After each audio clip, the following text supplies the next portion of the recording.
So what can you do? All right, let's start it up here, I think.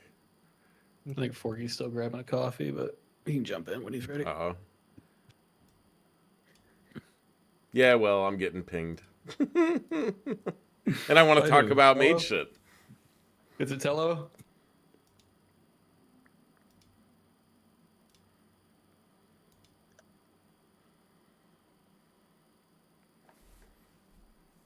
All right, so we'll kick it off here, just to get it going introduction wise.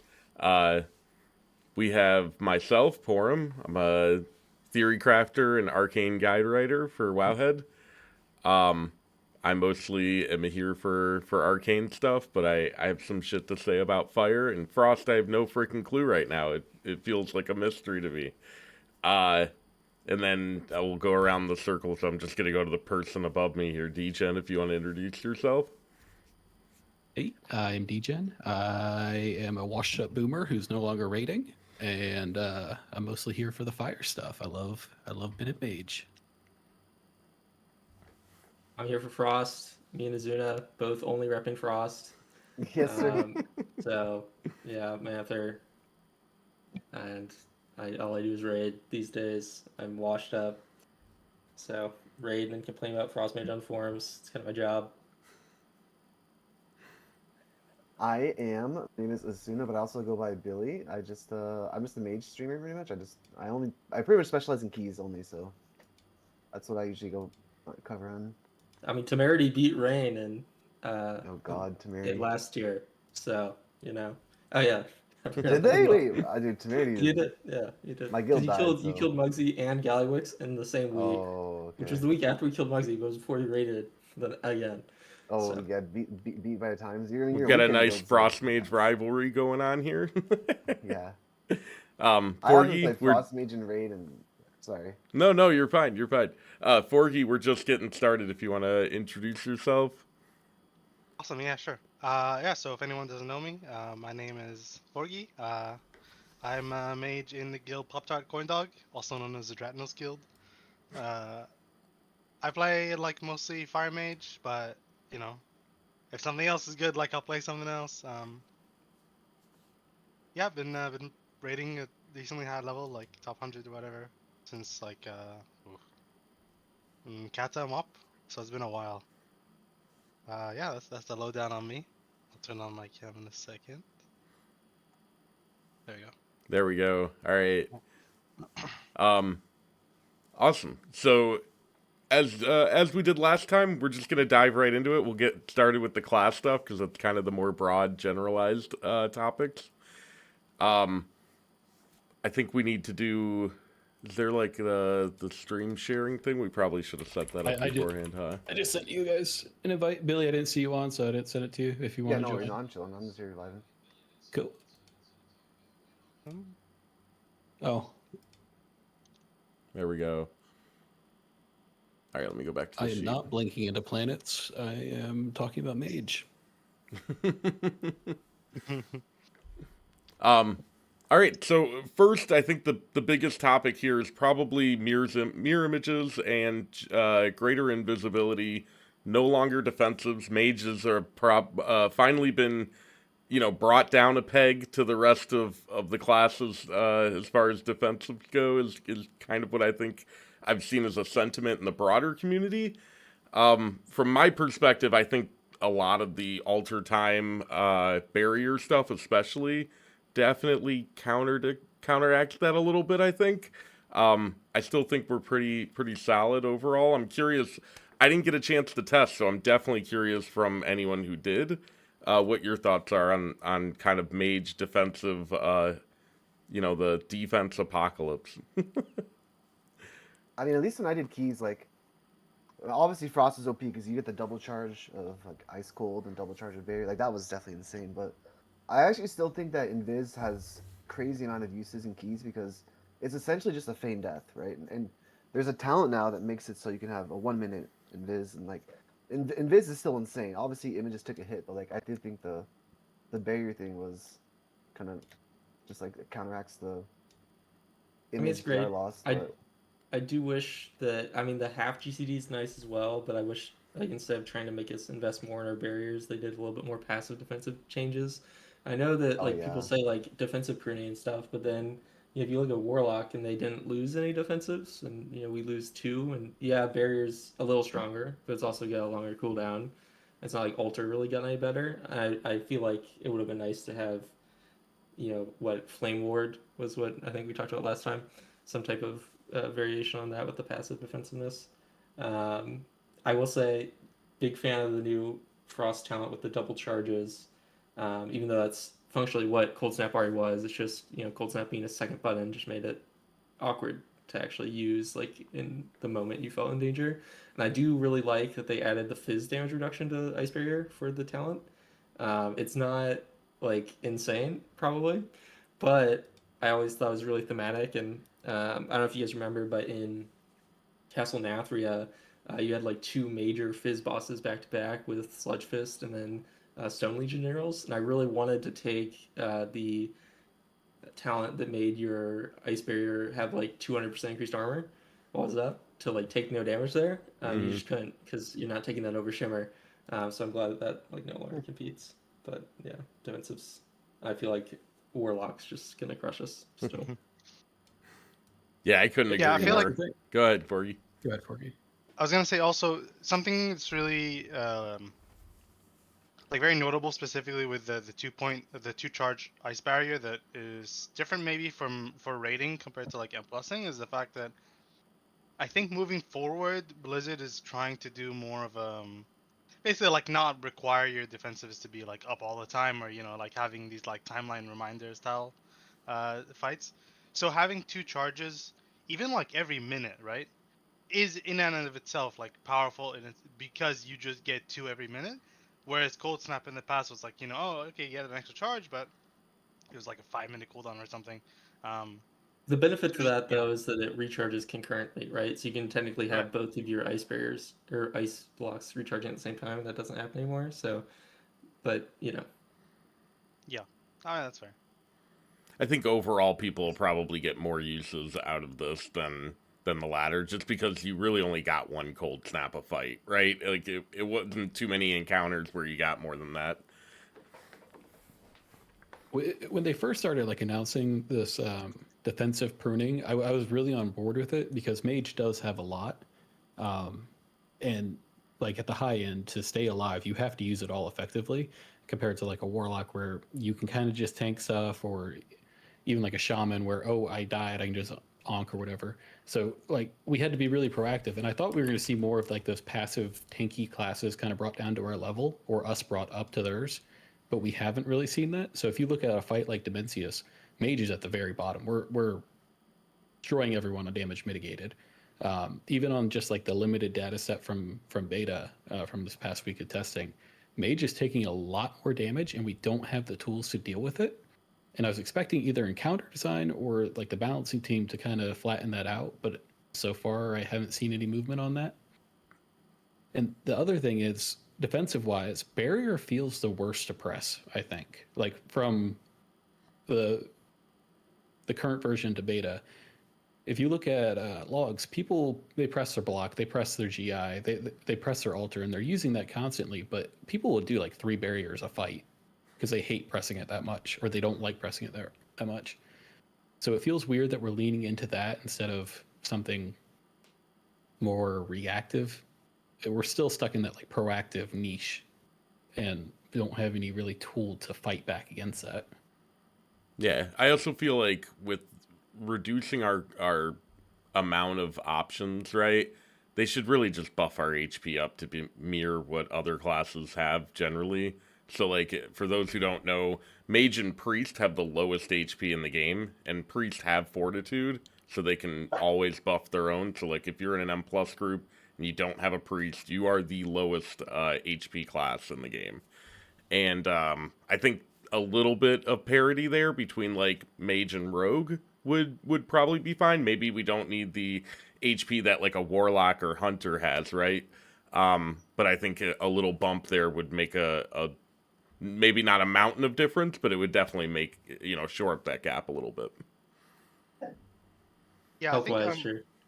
I, I, I, to go I sorry for you. I was gonna say, sorry. Another thing, like specifically that is like a fault of Mage compared to like other classes that has been strangely unaddressed throughout like these expansions, has been the fact that part of what makes Mage's damage taken over a fight, like like effective damage taken or whatever, is because we don't have these like not just passive layers of mitigation, but also passive layers of like recoup. So you're talking about things like leech or like having these like Shadow Priest dots, like healing them all the time, providing them like a random shield every now and then. Warlocks have their soul leech. Even druids have like these very short defensive cooldowns that provide like random utility effects. Mage just doesn't have anything like that. You're just always taking the full brunt unless you have something major up. Which really adds up for whenever you look at a boss fight that is usually going to be like an end boss fight where they're like, oh, this boss like needs to just do X amount of damage every 2 seconds, so healers have something to do. That adds up real fast in an end boss fight. We don't have that like core layer at the back. Yeah, that is short up, or there is a, that does segue into another topic too with temporal realignment, is a kind of passive HP refunder, right? That mages now have. I think in a general sense, we're gonna see a lot of people at the high skill level like chastise this talent, and um, because it takes away a bit of freedom when it comes to how you use alter time. Um, but I think in a general sense, that's probably going to be the case for most mages, that temporal realignment, is really kind of a passive HP refunder. Sorry, Mana, did you have something else you wanted to add to before? No. Sorry. So what do you guys think about temporal realignment here? I'm curious. Like the auto alter time, right? Yes, Yeah. yeah. So when you drop And below does it 25%, it restores 50% of your HP. It's it a 50-second cooldown, 40 with Sun Fury. does it take the cooldown of alter time? Yes, yeah. Ooh. So, like, Ooh. if you forget to That's alter, it'll do it for you, yeah, right? And yeah. that's going to be great for, I think, a lot of players who are weaker defensively. But then if, like, you really need to use alter, it's going to be a real hindrance on that, generally speaking. Like, I wouldn't run it on Yeah. Dementius, right? Where you need alter to return back to the platform or something like that. Well, Alter is and also just like a form of mobility too. I guess the choice zone with that talent is like you get the extra blink charge. Which, Yeah. that's something I actually always want. It's like I don't know, it's hard to see me taking this talent, but I think if you have problems alter timing, right? Because it's kind of a hard ability to use. It's probably good for them. I could see it getting played more in like really high keys where you're just constantly in danger of getting one tapped by a random ability as like a pseudo cheat death. Wait, does it work like a cheat? It doesn't work like a cheat death, right? It doesn't work like a cheat death, Okay, but okay. like Priory, for example, if you're getting like double shot, it might heal you between those ticks. Okay, yeah, So okay. that might be something you could use it for. And like in Mythic Plus, you're not going to be as punished for the tiny bit of downtime you lose from not having an extra shimmer charge. But That's fair. like overall, I think 90% of the community is going to use it, and I think it's going to be the wrong choice from like a competitive standpoint.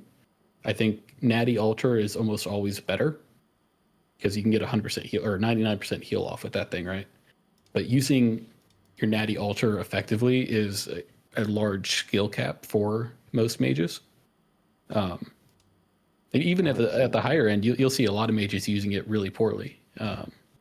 It's a really It is cool a spell harder if you're ability to use, climb. in my opinion. Like, it's not as simple as it seems. It has like a high skill ceiling, I think, to it. It's also worth noting, That's too, the best right, way to that put it. the auto alter does act a little bit like a pseudo cheat death. So if you're a little less sure about the content you're going into, if it's progression you haven't looked into, or if it's a M plus pool where there's like a few different archers or something like that might all try to kind of converge on you.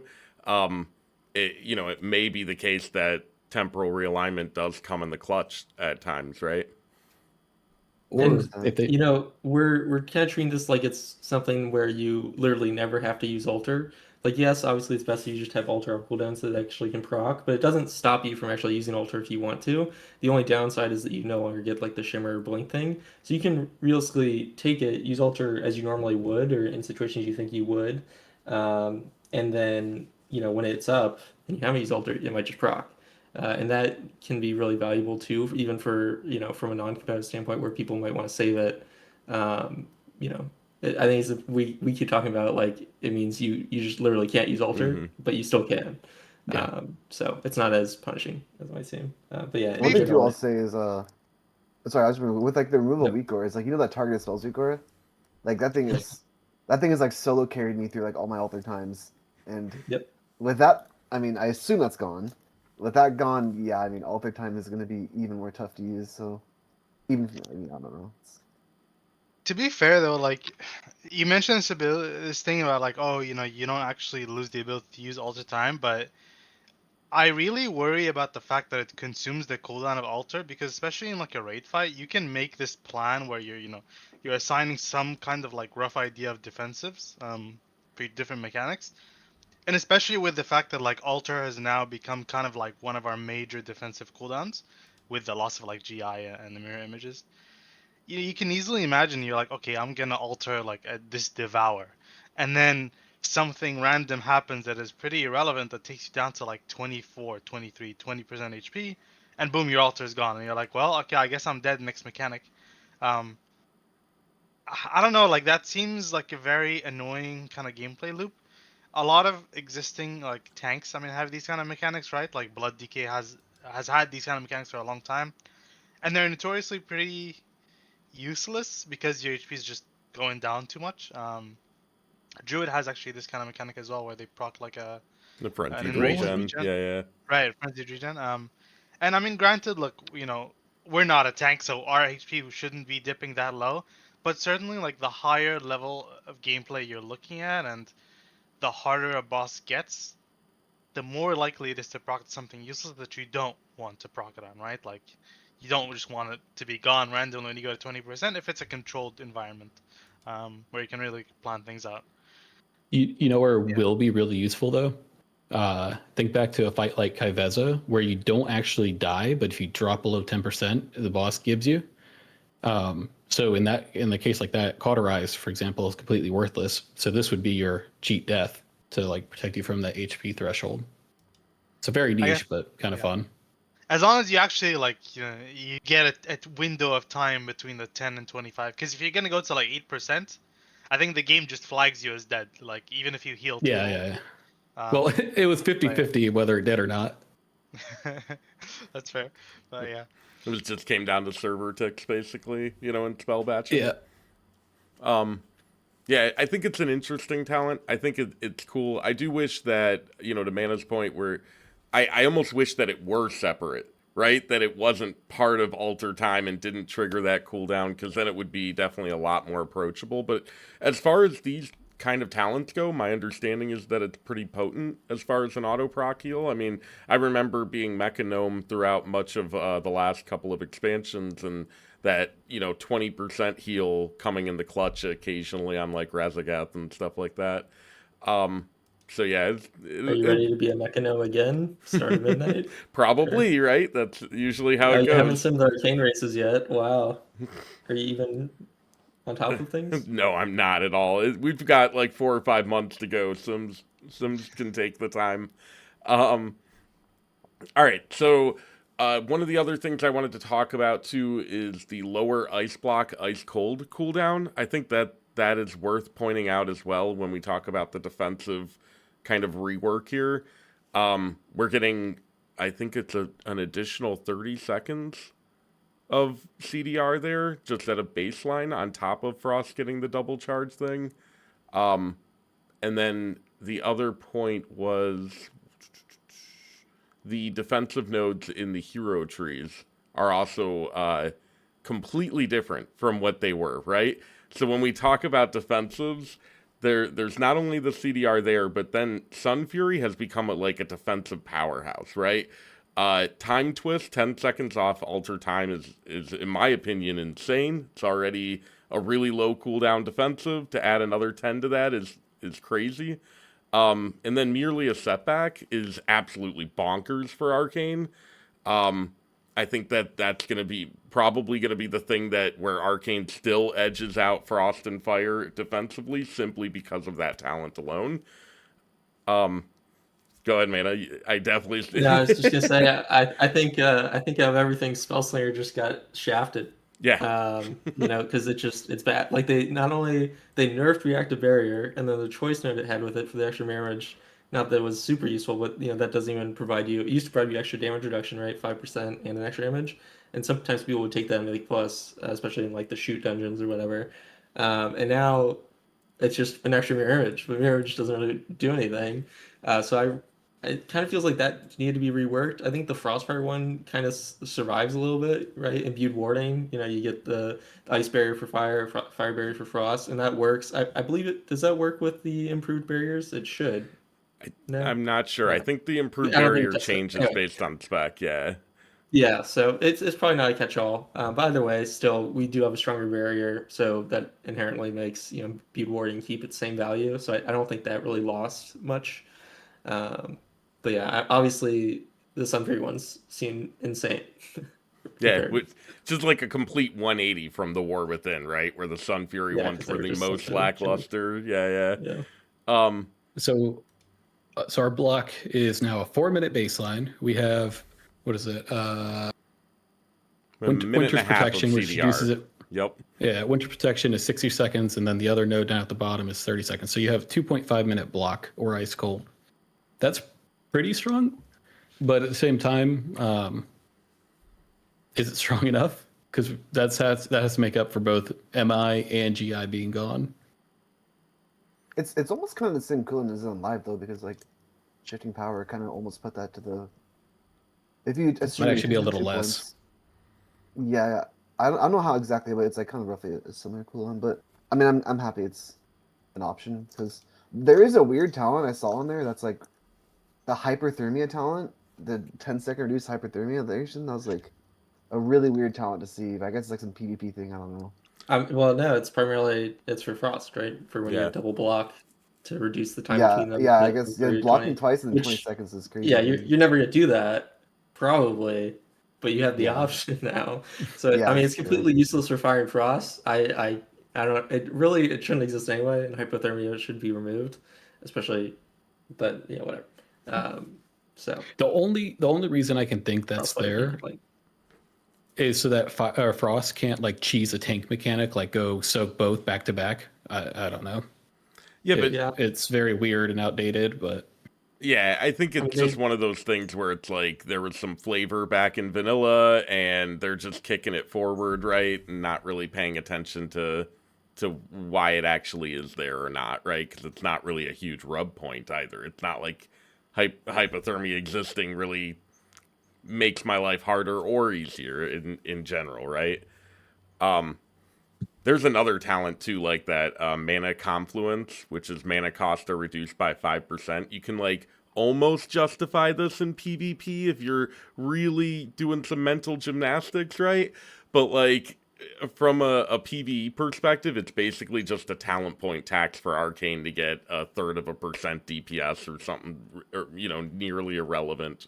And yeah, it is kind of weird in general that those talents exist the way they do. There's another one worth mentioning when we talk about really weird additions. The Captured Thoughts talent in the class tree, which is the duration of clear casting, brain freeze, and what is it for fire? Is it hot streak? Okay, I wasn't sure if it was heating up or hot streak. That was like, what? I actually thought this was a bad talent too.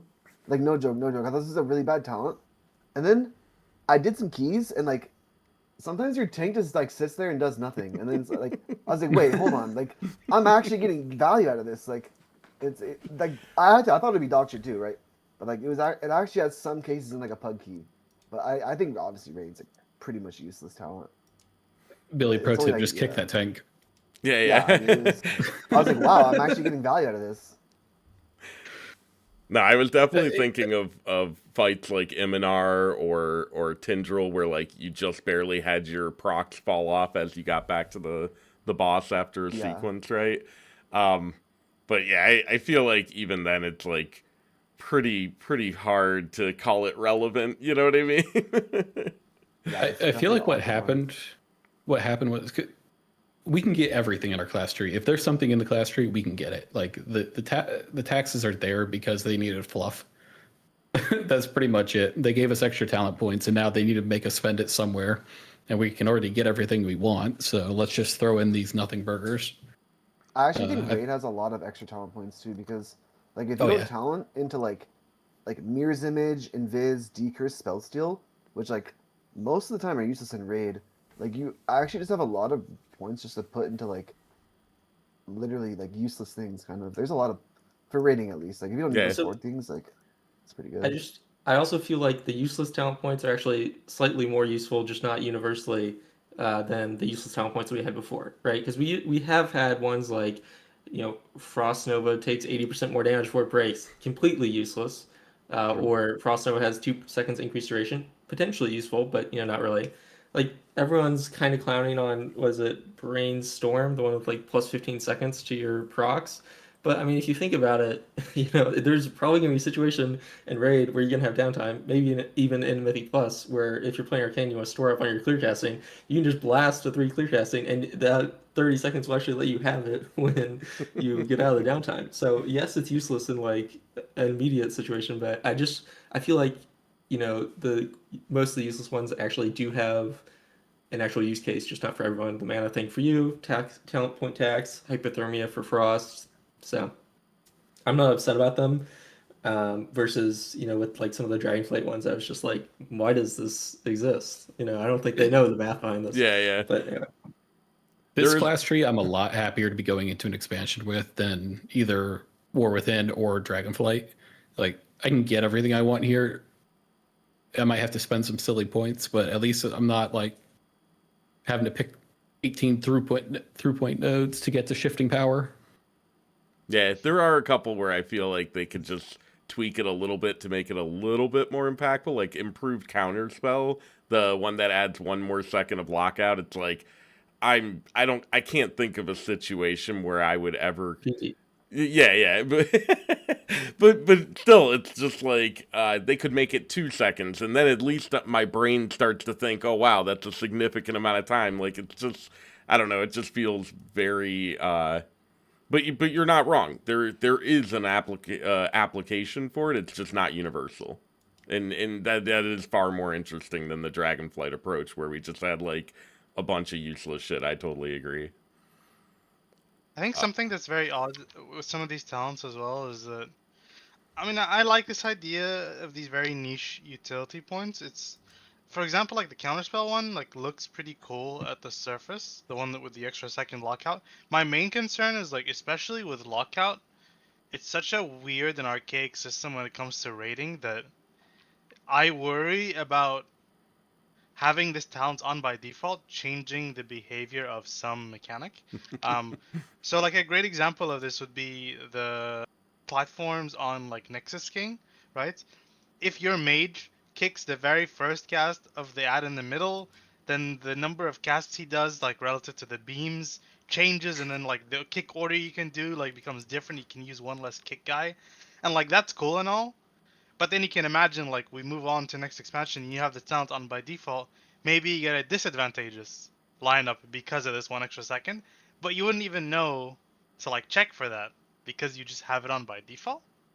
mm-hmm. And like these kind of like weird niche utility talent points and like these benefits that we gain when they interact with like hidden mechanics, so to speak, just kind of gets like weird. And it's something I have a gripe with in utility WoW in general. That a lot of the effects are very diffuse and like you can't tell what's going on sometimes, and just I don't know. It's just a bit weird. I would rather have points that are more like, even if it's minor, I can feel it and it's there. Like a point that just gave me 2% leech. Like I would take that like all the time and be happy with it. You know? Yeah, I can kind of see I that. don't. I always think about the jailer and like mirror. What was it? Mirrors of The Torment. mirrors of Torment. Oh torment God. slow preventing his spell queuing or some shit from him getting to the right spot. It was like really niche and stupid, but it bugged the hell out of the boss. And It was actually yeah, the silence from it prevented his heal. Yeah. okay, yeah. It's been a while. And were people still Um, using like anti-heal from warriors on it after they kind yeah. of fixed that?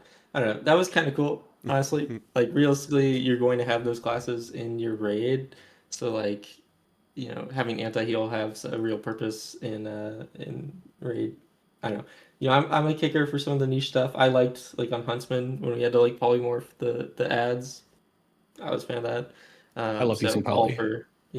all for using more niche utility things across all the classes in raid. But I And, loved and I using think the Spire's trinket on Huntsman because it broke CC. It was a fucking nightmare.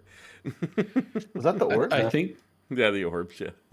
Okay. I think like the class tree is the place for all this weird garbage. Like it's 20-year-old game. There's 20 years of systems built into it. And I think the class tree is a spot where all these like weird niche things should be. It's all just flavor at the end of the day. Like you have a couple of throughput nodes in there, and some defensive, but most of it is just like I can decurse more. My polymorph's a turtle now. Like it's just flavor stuff mostly, or like very niche, and I like that. I, I think it's a fine system. So I've got I a do good kind of like question. Oh, the go ahead. decurse on someone else casts on yourself, but realistically, especially because decurse already has a cooldown anyway, so as long as you don't need it within 20 seconds, like that's not a bad deal. But it's not really like universally useful because most of the time in dungeons these days they're doing like single application decurses, right? And when I think of something where something like this could have been useful is old second boss of Hole's Atonement, where he used to apply like that curse to everyone that would stun you unless you removed it or whatever. Um, so Yeah, I was I thinking kind of like about that. like old style raids where everybody in the raid would get a curse or something, and you can just save a GCD as everyone's getting decursed. Um, Yep. so I one was thinking other. Stone Vault Oh when my yeah. healer would call decurse my first GCD of combust. Um, so one other question to talk about. So we did mention that Ice Flows is gone for good, apparently. I don't think anybody's really a fan of that. I think to some degree, even Shimmer lovers loved Ice Flows for what it was good at, right? Now the choice is a little one-sided, I would say. So you have Blink and or you get Shimmer. Shimmer has twice the cooldown, so it goes from 15 to 30, but you get cast while casting and no GCD. And then you have later in the tree spatial manipulation. You get either a second charge on Blink or Shimmer, or you get displacement, and it's the old Legion displacement where it was cast while casting and off GCD as well, which is kind of cool. I'm curious what you guys think about the new choice in mobility special there. I mean, obviously, like we need Ice Pulse back. They were planning to put it on the Frost Tree. That's what the data mine showed. They decided not to because who knows why. Maybe because we already complained about having too many points we needed to take in the second gate, so we just never would have taken it. But Blink for Shimmer doesn't make sense because the only time you ever take Blink is a situation like Onsrek. Ice Flows for Shimmer, people are actually taking Ice Flows willingly outside of just the Onsrek situation. And that's not going to happen with this new choice node. And so I think it makes very little sense, especially when you consider like Ice Flows isn't harmful to the wider mage population because they're just going to pick Shimmer, right? So yes, it's like potentially underplayed, but I wouldn't say it's like underutilized, I guess. And especially, you know, we're already working with the alter time node where it's people who don't really want to proactively use alter time versus people who do. I feel like Ice Flows fits the same category versus Shimmer, where it's. I mean, I don't want to say it's like the harder version because obviously Shimmer has a lot of nuances to make it work well, but it's definitely an option that shouldn't be removed, especially with Pyroclasm and Ray of Frost making their massive comebacks. Yeah, I almost feel like Shimmer is more of the reactive choice, right? And Ice Flows tends to be a bit more pre-planned and planned ahead of the mechanic and stuff like that. I always felt like that was a good duality, right? And you had things where like Shimmer would help you save a raid if somebody missed a ball on Mother back in Tomb of Antorus or Tomb of Sargeras rather. Whereas like Ice Flows kind of gave you the constant movement you needed for like Dathea or something like that, right? Um, yeah, I'll miss So Ice actually, Flows, that's for I sure. have one more example here is this is literally like if you think back to Shadowlands, Ice Flows I think was frost only, And if you look at Ner'zhul, people are playing fire, right? I think there's the kind of famous example with I'm Fired Up. He's playing Shimmer on Ner'zhul because he can't play anything else. Ner'zhul has a bunch of knockbacks, and he's casting Pyroclasm, or SKB, one of the two. And to protect it, he double Shimmers the knockback because of the grace period where you can cast while moving after Shimmer. And it's just like that is technically going to be the default for Pyroclasm, or say Ray Frost, but mostly Pyroclasm going forward, is like to protect your cast. That's the only thing you can do, and it just feels like such a large gap in player capability where in almost any other situation most people would play Ice Flows. So In the devs, when they did the first big beta or alpha post, they put like all this reasoning behind it. Like, we want more people to play Blink. We want it to actually be a choice between Blink and Shimmer. And I don't understand why they want us to play Blink. I feel like Blink is like, it's iconic, like the vanilla spell. We've had it forever, very cool. But Shimmer is just better Blink. Like, it's a better system. They worked out a cooler spell with a higher like skill cap to it. And even like if you can't play that skill cap, like you can't fire it up, double blink your Pyroclasm, you still have an ability or the ability to protect your cast, to do your movement without interrupting your rotation, without interrupting that flow. So it's weird that they're trying to break the flow, force you to play Blink by making it the quote unquote easier choice instead of like nudging people along and getting them to play the better spell.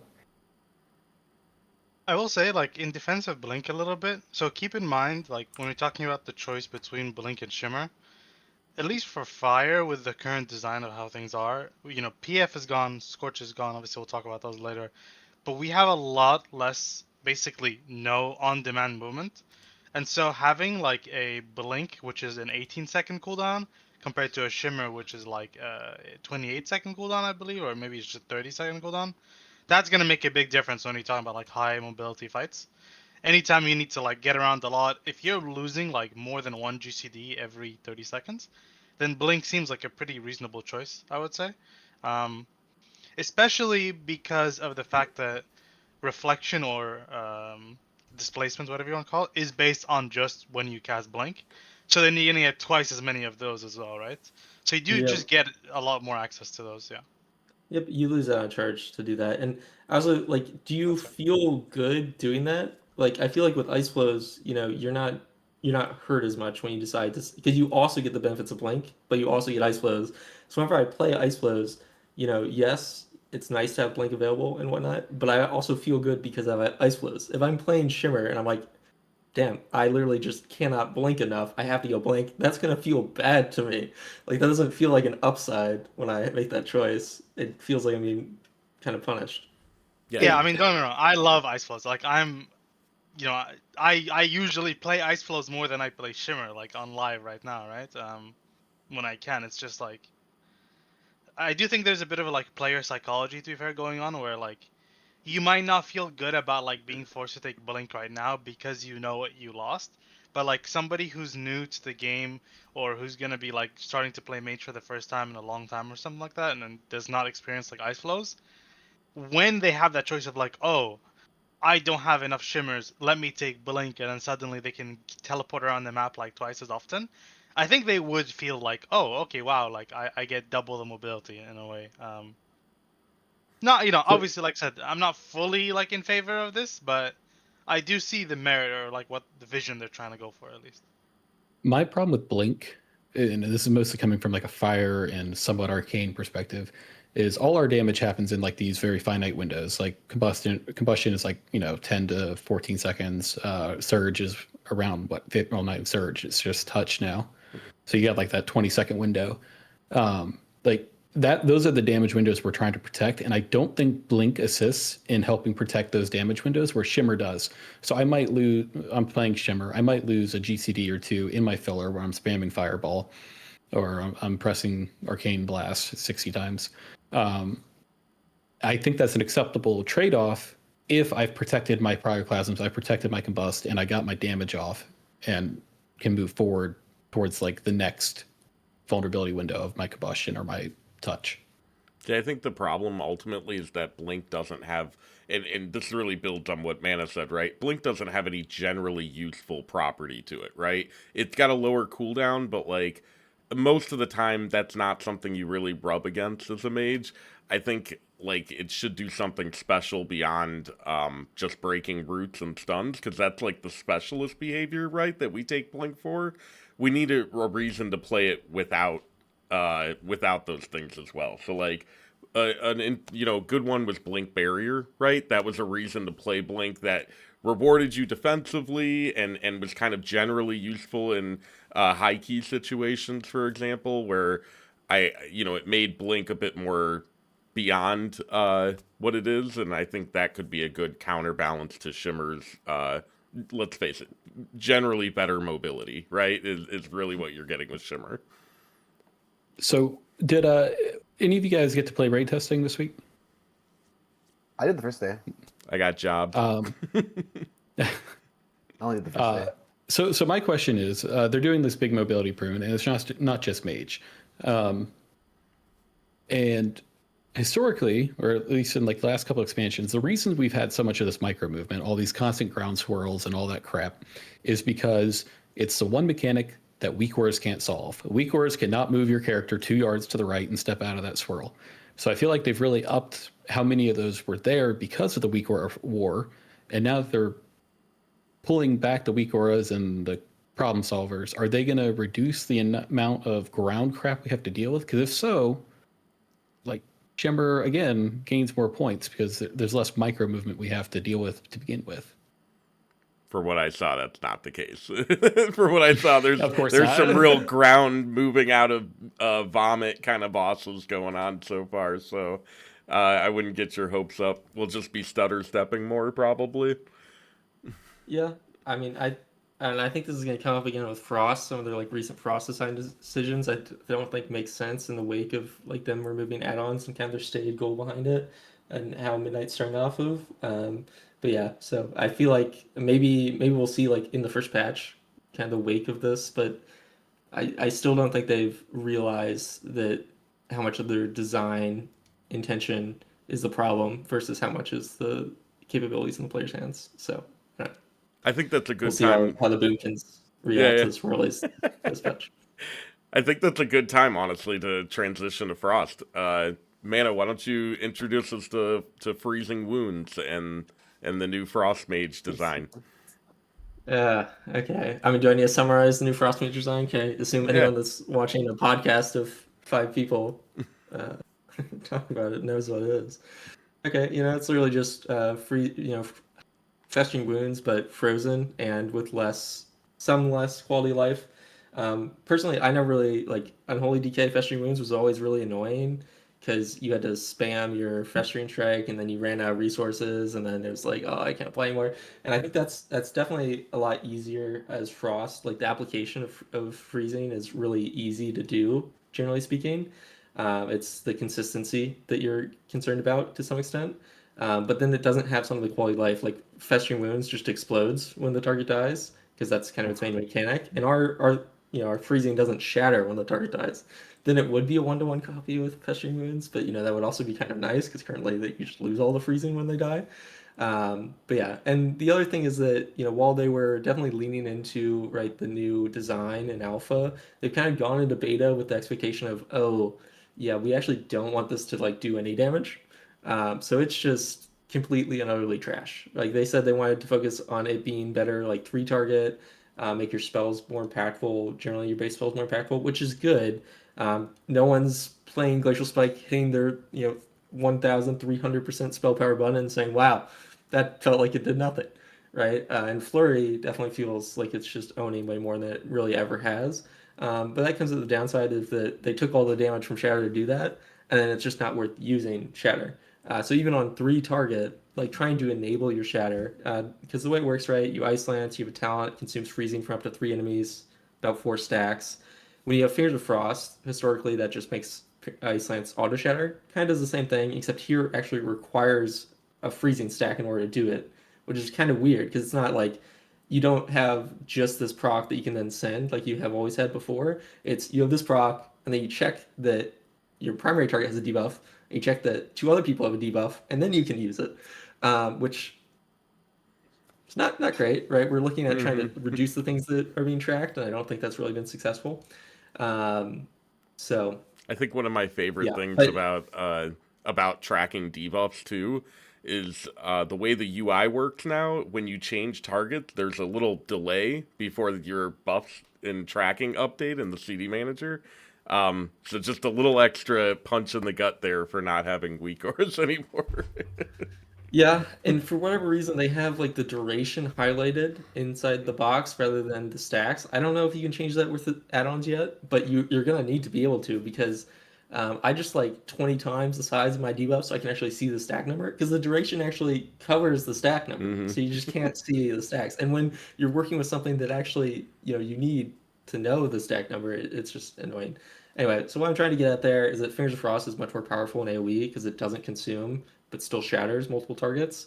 And currently, taking Fingers of Frost talents, even at 3 targets, like the most shatter can hit, is not worth it. Versus like 1 extra bolt for flurry, which is it's 25% more flurry damage, but still, it's just shatter right now is unsatisfying, and coming from the frost that's kind of existed for the past 8 years, it's just out of place. And they removed a lot of AoE interaction. The AoE feels really like you're doing nothing. You're not interacting with your AoE at all. Nothing you can do really is going to make you do damage. It's still cast Blizzard, cast Orb on cooldown, but there's less interactivity with both of those. Um, and then what we kind of transitioned to this topic for was I wanted to talk about how they really wanted to simplify the rotations, reduce complexity, so that not having add-ons hurt less. But we've kind of seen the trend where that's just not going to be true, right? Freezing as a mechanic is just inherently difficult to deal with when you're working with multiple targets because of nameplate tracking. Also, throughout the past 2 expansions at least, most people have been using instant Winter's Chill weak aura to instantly be able to tell the value of a debuff. And you won't be able to do that anymore. They're not changing our spell projectile speeds at all. So your freezing is going to be delayed. And on a fight like Dementius, there's a lot of human error that will come into play because your freezing is going to be changing to you somewhat unpredictably because the spell you cast 1.5 seconds ago is just now hitting your target. And so I think that's not good design. And then most recently, they changed one of our capstones, Thermal Void, which was when you cast Flurry, makes your next Ice Lance cast twice. They changed it to be when you use Brain Freeze, it makes your next Ice Lance cast twice. And a lot of times we're going to want to use that with Fingers of Frost because it works with Fingers of Frost, which means that you need to be tracking like your Flurry to see if it had Brain Freeze and your Fingers of Frost to use it. And it's not as much like, oh, I press Flurry, I know I have this buff. It's like now you're tracking 2 buffs. You're tracking Brain Freeze, then you're tracking if you have Thermal Void, then you're tracking if you get Thermal Void, then you're tracking if you have Fingers Frost, then you're tracking the freezing on the target. And I feel like that's just like extremely counter to what the thing is, and also the instant debuff thing is just like that's something we would use a weak order for that I don't think they really solved. Okay, long tangent. Now we didn't even talk about Ray Frost, but I want other people to speak. So let's add another level of complication to that. And sorry, my dog's going nuts. There's a weak or a Pleiadar script, one of the two that you've maintained for a while, that tells you whether you can freeze a target or not. That's no longer accessible. You can't do that anymore. So now you just have to memorize the whole dungeon, which so freezing doesn't matter because you like using your roots won't actually do anything to your DPS anymore. So we don't need that Pleiadar mod anymore, which is nice in an extent. I mean, to say this is, in my opinion, certainly a downgrade to the Frost experience, right? I was always a proponent of shifting, just get rid of Winter's Chill, do Fingers Frost based, increase the availability of it, and you have a much simplified spec. But you still have kind of the core of Frost, which is this variability, the combo aspect, and that's what's kind of going away with the new rework, right? There's just Shatter was a very intricate mechanic, and that made it very complex if you wanted to learn everything about it. But that also meant that there was a lot of optimizations you can do, right? If you're, say, playing against Forge Master, it's Forge Master, Forge Weaver, or Raz in this tier, you can shatter all those little ball guys when they're out. And so sometimes, the right thing to do is Glacial Spike into Ice Nova that and get a double shatter, where someone else might have just Glacial Spike flurried and shattered once. And like that knowledge is very unique to Frost. It's something that really made it feel like its own spec, and now it feels incredibly generic, which is one major downside of Midnight. So back up one more step here. In the dev notes, they came out and said, we think that Frost is the beginner mage spec. And that's a community perception too. A lot of people say, you want to learn mage, go play Frost. From a competitive standpoint, I think Frost has always been one of the harder ones to play at a high level because of all that intricate knowledge and decision making combo point building style. Do you think it is at the high end? It is more or less complicated going in? I think it is easier to understand, and that's what makes sense, right? Because before you're saying you have Fingers of Frost, if that's Shatter, but for Ice Lance you have Winter's Chill, which is Shatter, but for literally everything in your kit, and some spells benefit from it but don't consume it. And then you have your actual freezes, which are also Shatter, but they only work on certain enemies. So it's definitely much simplified. Um, there's still a lot of or some nuance to it in your actual rotation. And but yeah, it's definitely gonna be easier. The thing is, once you actually understand it, will it be easier to track? I think that's where the answer is no. In particular, if they keep going on the path they're doing right now and kind of incrementally make Shatter matter again, then it's not really going to be any easier to track, and it's going to be more annoying, especially in like dungeons and AOE. But yes, from a beginner perspective, I think this makes Frost a better spec. I really wish that they would revert the dealing damage on hit instead of cast. I wish they would kind of redesign that. I think that is probably one of the reasons that that like Frost is one of those specs that becomes more challenging in practice than in theory. Yeah, and I feel like with this design currently, getting rid of shattering, right? Why not? It seems so weird to have Frost be an oddball now. There's no excuse for it, right? Yeah. And then I suppose the other thing to mention, right, is they said they want us to be like an uptime spec. They didn't really give us any upsides in Midnight, right? Frost has historically struggled to be relevant in Raid unless it's overtuned. And kind of looking at Mana Forge Omega, maybe it's kind of the fault of the publicity that Frost got before the spec patch.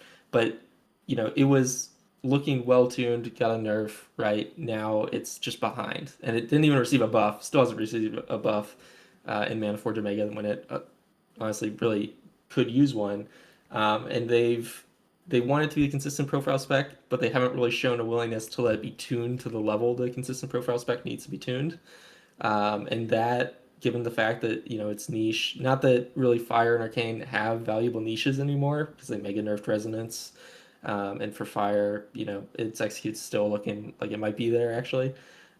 But for Frost, 2/3 target, that's not niche. That doesn't matter, and we don't do it better than any other spec. And picking up debuffs as an actual downside is pretty crazy. When you look at the difference between Arcane and Frost is pretty stark. Arcane is forced to talent through Arcane Cleave. It gets Arcane Surge, auto hits, AOE, right? And then you also automatically get Orb. So now your choices are, you can take an additional Orb charge. Maybe you'll end up taking like Aether Attunement. But realistically, if you're doing like a light cleave fight, you might just stick with what you're literally already talented into, maybe Resonance, kind of how we've been doing for the past little while. And that's not true for Frost. Frost has no inherent AoE capability to get to like the same level as Arcane does, but with us needing the time to apply and consume debuffs, you need 3-4 talent points invested, and that's pretty concerning for a spec that's historically struggled in raid. So, one of the big changes that you didn't hit on that has really been bothering me is the removal of Icy Veins, and now Ray of Frost is your cooldown, right? That is it's 60 seconds, right? Yeah. Yep.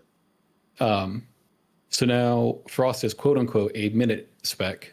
Fire is back to a minute spec. Arcane is 45 roughly because it's what, 2 charges? Or no, Arcane's going to be 90. You basically use both 90. charges with Surge every time. There's no there's no disincentivization to just stacking all your cooldowns. So I think Okay. Arcane's just gonna double up. So now you're not gonna do anything for like the 90 seconds between surges. You're I just don't gonna like the sound go out of of mana and fucking barrage, right? that. Okay, well, Back to Frost. So now Frost and Fire have the exact same quote unquote damage profile. Granted, Frost will have more throughput in between. What do you think about that removal or move away from a traditional cooldown? I mean, I think it's kind of fine. Obviously, we kind of need ice flows. Like no cast protection on Brave Frost will feel bad for a lot of people. Um, I never really, Icy Veins was fun in the haste sense, but it wasn't really like I did not like how long it lasted. And even when they nerfed Thermal Void, it was still 50-second cooldown, and as we got more stats, creeped up to like a minute. So Ray Frost definitely, I think they're going to struggle with it because it needs to do damage for it to be a cooldown, and I think that its balance is going to be like an ongoing problem as they keep moving through tuning.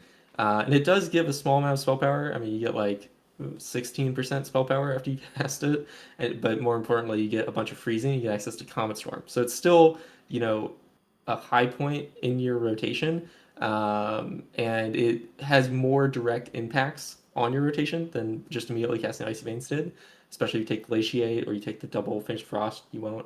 But if it you're going into a point where the fact that you have the 2 additional charges does lend you more CD flexibility than a lot of classes because you're able to just sit on some things for a while.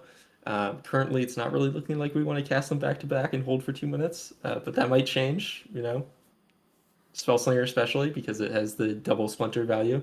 Just that starts at the beginning of the right cast, not the end, which You've is also kind got of a to problem. you've also got to think about lust and potion and things, vulnerabilities in raid, stuff like that. Always ends up fleshing out a little bit of that too. Yeah, but Ray Frost, it enables a lot of your class because if you take Glaciate, it's going to give you a Glacial Spike. If you take Comet Storm, which you probably will, it'll give you a Comet Storm. It'll reduce Frozen Orb CD by fourth. It'll reduce Flurry CD by at least half. So it's kind of it feels supercharged, and it does damage. So I like that. You know, I'm not a Ray hater. I never really have been, but I know that that's not like being a Ray hater is not an uncommon sentiment among Frost players. So it's kind of controversial that they decided to go with it, especially with Icy Veins being as long running as it has been. Um, but it's interesting. How do you feel So about I the will say, mastery? Sorry, how do you feel about the mastery moving away from icicles though? Because I'm looking at it and it's like the new mastery where it's just a percent damage on spells that freezing and a percent damage on spells that shatter. It's just like so it's just a percent damage on all my it's your spells, first right? ability. Yeah, Yeah, I yeah. mean, yeah, It's it's like just super boring. yeah, I mean, Icicles was nice, but you didn't really feel it. Like, yes, you went all in on Mastery and powered your Glacial Spike. That kind of got shored up by the fact that they doubled Glacial Spike's spell power coefficient, right? That was the part that Icicles made up. So yes, you can't scale Icicles with Mastery anymore, but you can scale them with Haste because their cooldown time is reduced by Haste, and so that feels good that you still have that agency over it. It's not as strong as Mastery scaling was because Haste is just kind of struggling a little bit. But it doesn't feel like you have no impact at all on your Glacial Spike. So I do like that that's remained kind of a core function of our stats is that you have that interaction. But yeah. And at least the mastery works with Frostfire now, right? So that was the problem with all the Hmm. Warfin was it had no interaction with Frostfire, and they added it to it. Well, half of Frostfire at least has the interaction, the important half. I'm So also definitely not a super fan of the icicles not being tracked in any of the buff tracking right yeah, now. I can't even yeah. think of a reasonable reason for why that's the case. Yeah, I don't know. They should add that to the CD manager. I mean, I would 100% use a weak aura for icicles if I was able to. Time to next high school, or even just I really liked the display my weak aura had, which was just Apnar's icicles with their what was the thing that people went crazy for a while recently, where it's like the extra textures in your weak auras is causing you to lose 50 FPS. Hmm. So I mean, I had that removed, but otherwise Apnar's icicles. So. my bigger issue with like the icicle nonsense is Frostbolt automatically changing to glacial when it can be cast. Mhm. I hate that because there's Oh. times like a lot of the time I would play Frost was like for weird things like last boss of Brackenhold where you had to kill that totem, so I would pull my glacial and I'd sit there frostbolting for funsies, and then have that glacial ready to go on the rip. Now I don't really have that choice unless I want to hit the ice lance for a while, and I kind of really hate that. Also, it still has that weird like spell queue issue. So I mean, one of the positives to this is that, right, your base spells are actually much more evenly balanced, so you don't really need Glacial Spike anymore. Like a Flurry has more spell power than Glacial Spike used to have. Obviously, that's missing the Ice Cold component, but Flurry does insane damage, and so I think there's more room for other spells that aren't Glacial Spike to fit that role as Frost without you losing it. Like, and also you can hold Comet Storm indefinitely if you wanted, so you can just Ray on the main boss and just hold Comet Storm and kind of cleave off him and hit the totem. Though sometimes Comet Storm doesn't hit totems. So yeah, but it's definitely a downside for not being able to Glacial Spike in that way anymore. I mean, one of the major benefits that merging Glacial Spike with Frostbolt does is it lets them both work with the same talents. There's a one of our popular tier sets in Dragonflight, right, was the Glacier Spike explodes, and then the 4-piece was that Glacier Spike has a 40% chance to generate Brain Freeze. And so because Glacier Spike now replaces Frostbolt, it can also generate resources. So it will generate Brain Freeze, it will generate Frames of Frost. It'll work if they ever add, Death Chill back. God, we're hoping not. It'll work with that, which is a good thing. It's more synergistic. Doesn't make much sense to someone who like hasn't been playing the spec. Kind of feels like Glacier Spike's a little shoehorned in to the spec, right? They just didn't want to get rid of it because it's so iconic and it's such the great visual. But yeah, I'm relatively happy with it, and I think that it will hopefully satisfy a lot of people who didn't like Glacier Spike because it has the cast time of Frostbolt now, and you don't need a different button, and so I think that's going to make it easier for the wider population. And when you're looking at making Frost a beginner, spec, they're also looking at trying to satisfy the more casual player base more than they are the competitive player base. So it feels like, and so I think that was a wise decision for that reason. Do you think that the shift towards having Flurry be like a higher damage ability and like as you kind of touched on, like Iceland's taking like the back seat just because it's like damage is basically weak with Shadow. Do you think A, that's intentional, and B, is it good? What's your I, what's your take on that? I don't like it. I would prefer Shatter was a better mechanic. But Shatter is also just much less interesting now, so that's a downside. But without it, you know, pressing Flare on cooldown isn't very interesting. It's not a rotation, and there's no other proc really that makes you work with Flurry. Iceland's at least has Fingers of Frost. You can potentially do some work around things with Fingers of Frost, which is nice. Like you don't need the exact amount of freezing count or whatever. So I like that. Flurry is just kind of boring, and it also has like so many bugs that make it not well suited to be a full damage spell. For instance, there's the one where if you cast Flurry with Brain Freeze and then cast another Flurry without Brain Freeze, it just loses the damage bonus. So your first Flurry is just not going to do the 50% more damage. And then something that's been plaguing them for a while, they haven't fixed. I tried to bring up a bunch in Dragonflight, and honestly, they might fix it. I highly doubt though. Is that when they transition Flurry to be a CD instead of just a proc from Brain Freeze, what happens is the charge refresh from Brain Freeze happens before you cast it. So you can say cast Frostbolt into Flurry with 2 charges and get Brain Freeze, and you'll consume the Brain Freeze, but you'll have 1 charge. Technically, what should happen is you Frostbolt Flurry, You get consume your refunded Flurry you're trying to afterwards, cast, you get Brain Freeze, and have 2 charges.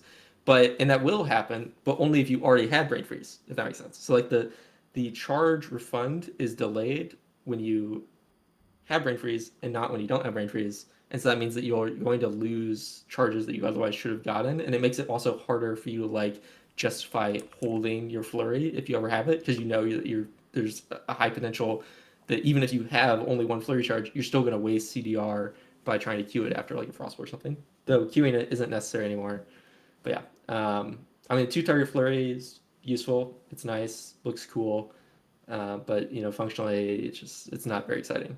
and so that's what I have a problem with it relative to Shatter.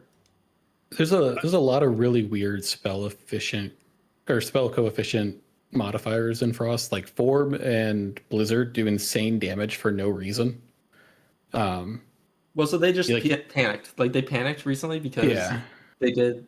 Shatter was gonna hit 6 targets, and then we're like, "Hey guys, yeah, we're definitely gonna be tracking this debuff you gave us on more than 6 targets," and they were like, "Oh shit, let's make it so that your AoE damage for that doesn't matter, so you hopefully don't have to track it."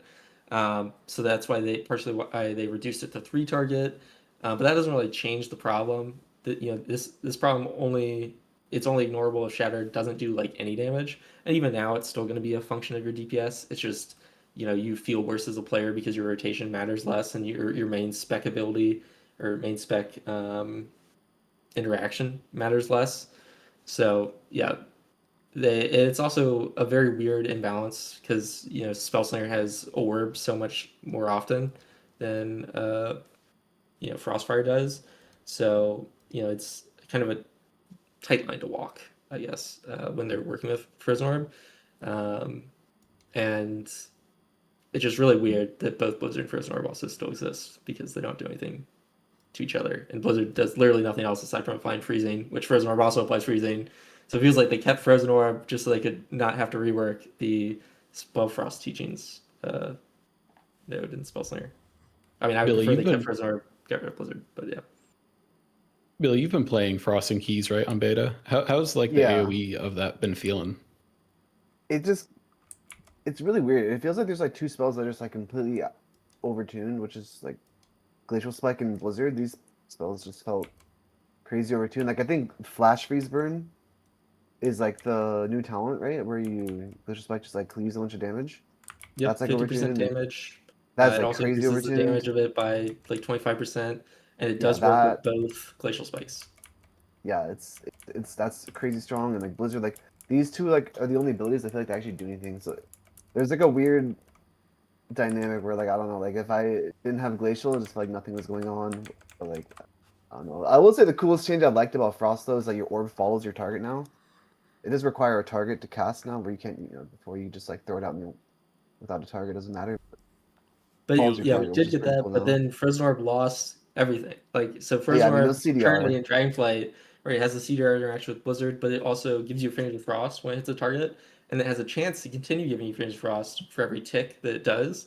And they just fully removed the tick-based Fingers of Frost, and they added the one Fingers of Frost on cast as a talent, which you're not going to take. So functionally, the only thing Frozen Orb does is damage, and then you're going to probably talent into it applying freezing, but rotationally you don't feel it as much as you did in the past. That's fair. I mean, for Mythic Plus, I did like that. I do like going from Icy Veins though, because I do feel like it was like I feel like Icy Veins was treated as a 2-minute cooldown, and I feel like it was a pretty awful 2-minute cooldown. And to get away from that, if they're not going to rework it or change the way like Icy Veins was, I think it's just better to go in the Ray of Frost direction. I do think our charge-based cooling systems are kind of crazy strong for keys too. Like you kind of look like Boomkin, right? Like double Incarn, you kind of can just choose wherever you want your damage, assuming it's not like, tuned poorly. But I think a charge-based 1-minute cooldown is not bad for keys at least. I'm curious about how you feel about the cast at target versus cast at reticle Blizzard, and whether you'll actually use the cast at target one. I don't think I would for Frost, but it's something I would like for Fire, considering how much times you kind of press it, right? Like Blizzard's like once every like 10 or so seconds, I forget. Whereas like Flame Strike kind of spam, and so like I feel like it's something I might use for Flame Strike, but I don't know if I use it for Blizzard just because it's such a long cooldown. No. It's also like Blizzard, a matter of trusting. But it's good to have though. It's good. It's good that it exists. It's good that it exists though for sure. Blizzard in its current form, other than the fact that it does insane damage, it feels like Mop Living Bomb, where you're just pressing it on cooldown just to keep it up because it does damage, and that's it. Like you have no other incentive to press it other than number go up. Does a spell really need more than that? Right? Apparently not. And every time I look at a stream of beta, it's a Frost Mage pressing Blizzard, so I guess it's pretty good. I mean, to be fair though, like, is that any different from what you do on live. Like, yeah, sure, there's extra effects, but like the pragmatic or the practical like end result is the same. You're just gonna press it on cooldown whenever it's up, right? Yeah. That's kind So of like, I don't know. This is something I actually like about Frost as somebody who's not like a super like, oh, I'm a Frost head, like I love Frost Mage all the time. I feel like this rework of Frost does one thing really, really well, and it makes me very interested in this spec, is that it's just kind of made everything a lot more simple and like just removed a bunch of the noise in the background. Like, all these weird interactions with like shatter, travel time, icicles. You had concerns of like movement, like, oh, if I move too much, like I'm gonna lose GS, like frequency cast, right? Because you're just generating less icicles. You go into like Fractalist trying to play Frost Mage, and like everything just feels terrible. Like you don't want to play this spec anymore. It's all the stuff just seems to be gone. Um, the thing that came that I didn't like is the fact that like I've tried to play Frost on beta, and every time I've tried, I have no idea what is going on with my freezing. There's like 10 sources of freezing, and they're just kind of like showing up out of nowhere. You get like refunds when you shatter from your Apex talents sometimes. You get like procs from random abilities. Things just proc freezing out of nowhere. And because you don't really care about it that much, it's like whatever. But if you did care about it, that sounds really annoying. And so like the question I asked earlier about like, do you like that Icelands has kind of gone to the background? I like right now, like I like it for that reason. But if Icelands wasn't in the background, I would hate this so much. Like I it, just it would think be way worse. it's gonna get boring. Like if Ice Sense is in the background, you're just pressing Frostbolt, and we've had Frostbolt based playstyles before, but they had interaction and purpose, right? When you're doing a Frostfire Bolt build in current Mana Forge Omega, you're going in with the intent to use Flurry to shatter your Frostfire bolts, and that's just not true. Like in Midnight now, it's press Frostbolt so that you get a Flurry charge, press Flurry, and then go back to press Frostbolt, and that's like Wrath of the Lich King level. That's literally what you did in Wrath of the Lich King, right? So, no, I'm not a but fan of that. I I think do think they that was a design goal, right? They wanted to simplify this stuff. They wanted to bring it down. Like, if you look at fire, it is functionally mop fire. Like, there is very little depth there. Um, that's fair, but I but what I think what I I think they really need to make Iceland shatter all of your freezing stacks and not just a partial amount of them, right? Like I feel I like you mean, I should I was spend it and feel it, right? I think the issue here is they have like kind of conflicting priorities between they want the spec to be simpler, but what is actually gonna make the spec feel complete. And I think that yes, you do need something that removes like all your freezing stacks so that you can, you know, uh, remove that. And it comes from just really well for AoE, and that's a good purpose for it to have as a cooldown AoE remover. Ice Lance is the consistent remover, which is fine. Um, and if I want to hit my Wrath analogy back again, the thing that made me play Wrath Frostmage was Deep Freeze. Okay, and yeah, I'm casting Frostbolt and I'm casting Frostfire Bolt, but I don't mind it as much because every 30 seconds I'm hitting that massive Deep Freeze. And I think that would feel good in the current version where, like, say that just removes all your freezing and that's your incentive to use freezing in single target. I'm totally down for a cooldown based Frostbolt playstyle that has that super feels good moment there.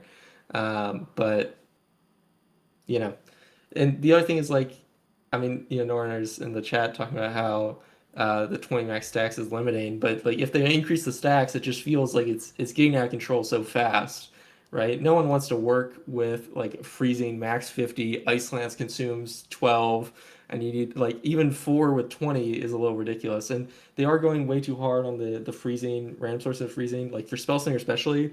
Spellslinger refunds 25% of the freezing it consumes. I don't know why they decided to do that, but when you consume 4 freezing, it gives you 1 freezing back. It's like I don't I don't need my cash back, right? I already have too much freezing. I'm trying to cast less ice lances. But yeah, so and that's the primary problem with the debuff and the range issue that's going to pop up again, is the unpredictability of freezing. Luckily now we don't need it to be all combined, right? With Master Lancer, when that existed, we were wanting to back to back to back to back to back Ice Lance, and that would have hurt the long range debuff playstyle more. Now that we can kind of just consume it as it comes, it's a little bit less of a problem unless you overcap it, and then that's mostly going to happen during Ray, and it's a little awkward with Ray, right? Because you're playing Glaciate, you have Frozen Orb CDR, you have Flurry CDR, you have Glacial Spike CDR. So that means that you want to use all those before your Ray, but all those things generate freezing. So then if you Ray, you overcap your freezing, and then you're like, oh my god. So that's yeah, Ray is a little bit unfortunate. But then with the debuff playstyle, you want your Ray to give you all the freezing so that you don't have additional ramp time. So it's kind of tough, and I think it's a bit of a design problem. Don't really know an answer that would really fit well with it though. I do. Bring back Gamba Mage from season 1. I don't even what does that mean? Gambo. Spellslinger. Yeah. Yeah, dude, I love orbs. Yeah. That was my favorite version of Frost. I had so much fun. I mean, you can still play Spellslinger. Spellslinger doesn't have quite as many orbs, but it is definitely lance slinging. It has to press lance because that's the only way it generates splinters. And so even now, even with like the most recent changes that they've done in single target, Spellslinger is actually just lancing all the time. Not really because it's strong, but kind of because it has no other option to do so, because that's the only way it does anything with its hero talent, which is maybe a positive in this world, right? Where Frostfire has kind of the opposite problem, where it has no intention of ever isolating, really. So, So I have an important question for you, real quick. Welly is back. Can I play Welly? you have to. I mean, You have to? Yeah, you have to. Nothing else is going to give you that level of damage in the second gate, especially now that Shatter sucks, right? So you're taking always. Does that also And mean the- attuned familiar from the Spellslinger tree? Because I know Yep, that's attuned looking familiar. I'm very positive about that one for Arcane, but I'm curious about for Frost.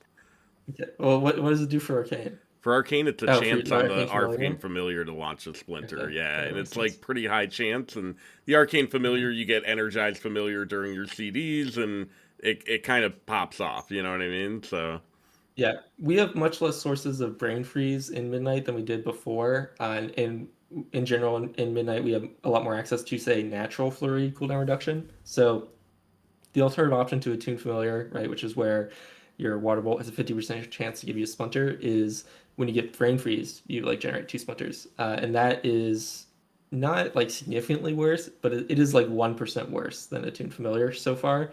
Numbers could change, of course. We yeah. are very much not deep into it, but yeah, I think Attune Familiar is just always going to be better, and you're taking Water Elemental either way, because the talents when you look at the second gate, and this is definitely a problem with Frost is for Arcane, I think you're forced to talent through improved clear casting, and that gives you 2 max stacks to your clear casting. They nerfed Fingers of Frost down to 1 stack, and they gave you a talent Icy Hand, which is not required, and it's in the second gate to get you back to 2 max charges. Okay, you're never gonna take it. Yeah. Like even if they buff Shatter, you're never gonna take it. One, you don't have enough consistent sources of Fingers Frost generation.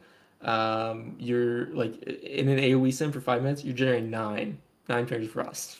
Okay, that's one every 33 seconds. So yeah, if you talented Fingers Frost generation, you can get that up to like 36. But it's just you can't afford to put a point into this when you're never going to use it. So I really dislike that.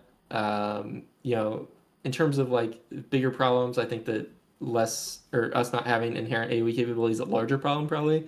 But if this is going to exist and we're never going to take it, at least make it so that our normal maximum is 2 and this makes it 3. We're still never going to take it, but at least At I'm least not then you'll feeling have 2, dicked. right? You know? Yeah, at least yeah. I'll have 2. So So yeah, one that's last definitely a major feels bad. one last topic before I think we can move on from Frost. The Apex talents and tier sets. Sorry, 2 last topics. I wanted to discuss both of those. Sure. The tier sets, I think, The tier sets are a little dry this tier, and maybe we could talk about all 3 in that context. But like, I don't know what you guys think about the tier sets, but I think these are possibly the worst tier sets we've ever had in the game. I don't think they get any more monotonous and kind of boring and unimpactful, right?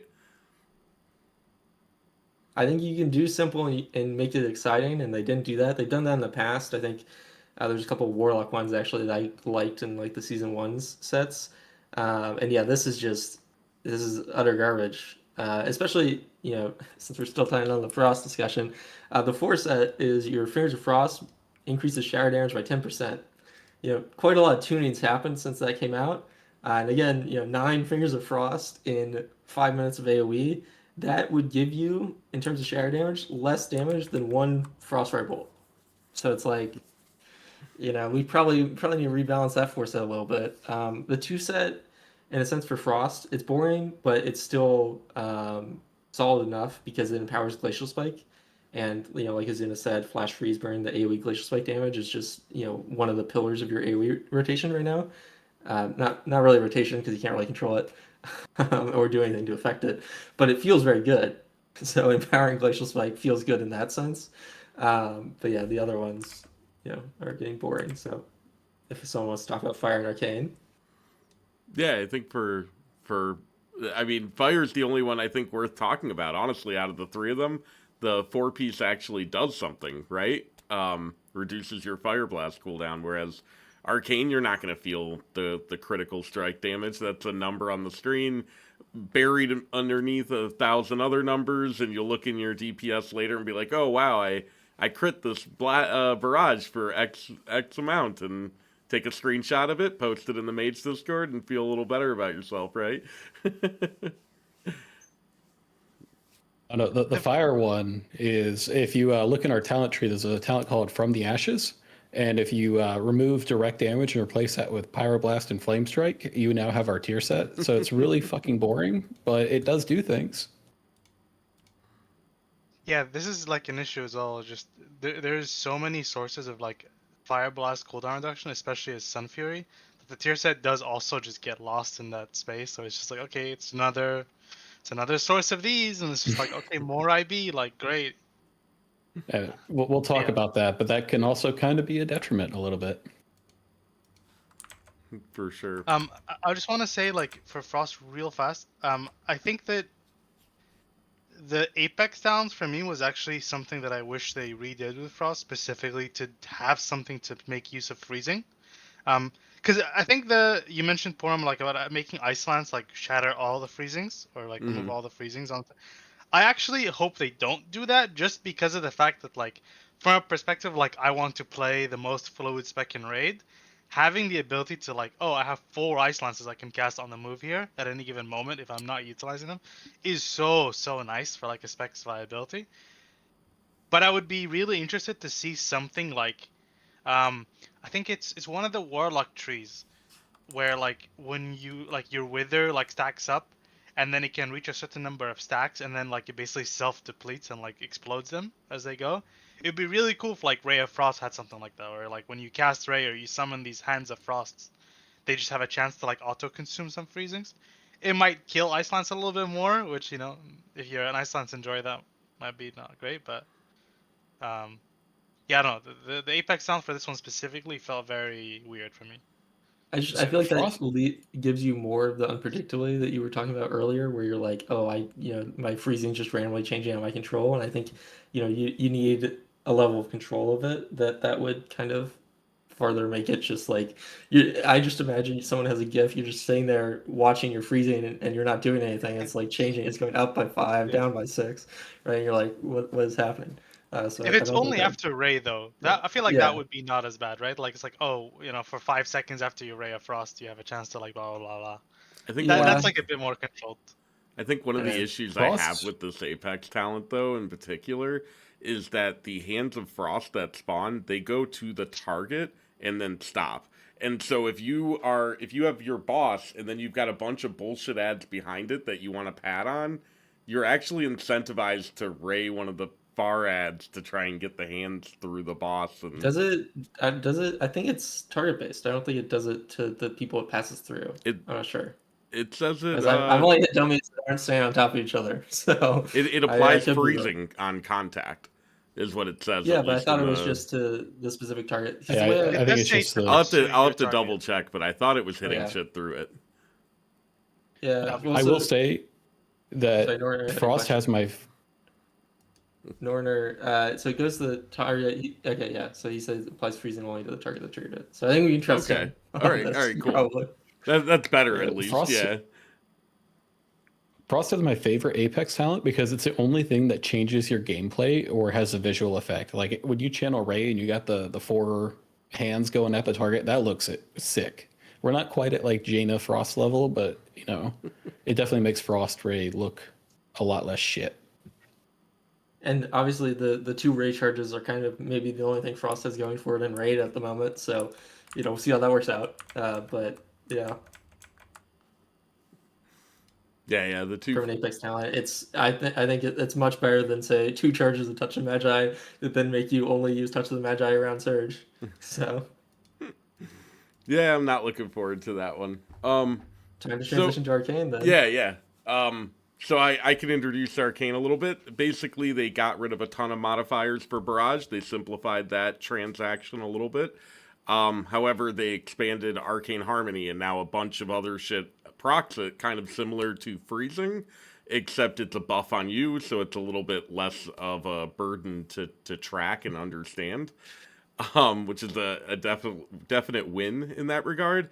However, there's still going to be a math problem between resonance targets and harmony on when you want a barrage. They've also introduced some more unique mechanics. So now there's a talent that gives arcane missiles an option to spend charges, which is unique. There's also a talent that makes orb consume clear casting to get multiple orbs. Personally, I think that the Orb Mastery is probably the more synergistic of the two of those. Uh, and I really like what it's doing right now, especially for Spellslinger, and I'm kind of excited to talk about that a little bit because it's really fun. It's got a really fun feedback loop, and then a really interesting problem that's going to happen that we're going to have to figure out in the future. So I'll just start talking about that right away. But basically, you have a tug of war now, where you in the Arcane Spectre you can almost get everything you want. The Apex talents kind of hopefully they get fixed, but right now they don't really work. A lot of them, but once they do, you'll be able to get half of your capstones, and you'll be in a good spot and kind of feel like you're getting a lot of your tree's value, which is great. Um, but what that does ultimately is you're going to have a lot of power in missiles and a fair bit of power in orb as well for Spellslinger. And it's not really going to be clear on what spell you want to use clear casting on. And I'm kind of I'm at a point where we're just getting Sims up and running, and hopefully we'll be able to understand that a little bit better. But I'm a little worried about like there's going to be, I think, specific target counts where you're like, yes, missiles is more worth it at 8 targets when I have overpowered missiles procced, and orb is more worth it when I have lower target counts and I'm getting the multiple orbs are restoring my charges. It's just a bit of a complex nightmare in my opinion. I know, like, Fired Up did a post a while back where he was complaining about Fire and Arcane being too simple, and I'm worried that's not going to be the case for Arcane, and it's going to be more complex than it was in The War Within, which I think is like one of the I think the community perception is that The War Within has been a complexity roller coaster, and it's been a bit of a challenge there. What do you guys think about the future of Spellslinger Arcane in that regard? I'll just prompt you, Forky. You've got a smile on your face. I want to hear it. Yeah. I don't know, like it's weird. Usually I love these kind of designs where there's just like this open experiment, try things out and like see what works, and you can kind of craft builds around different kind of spells.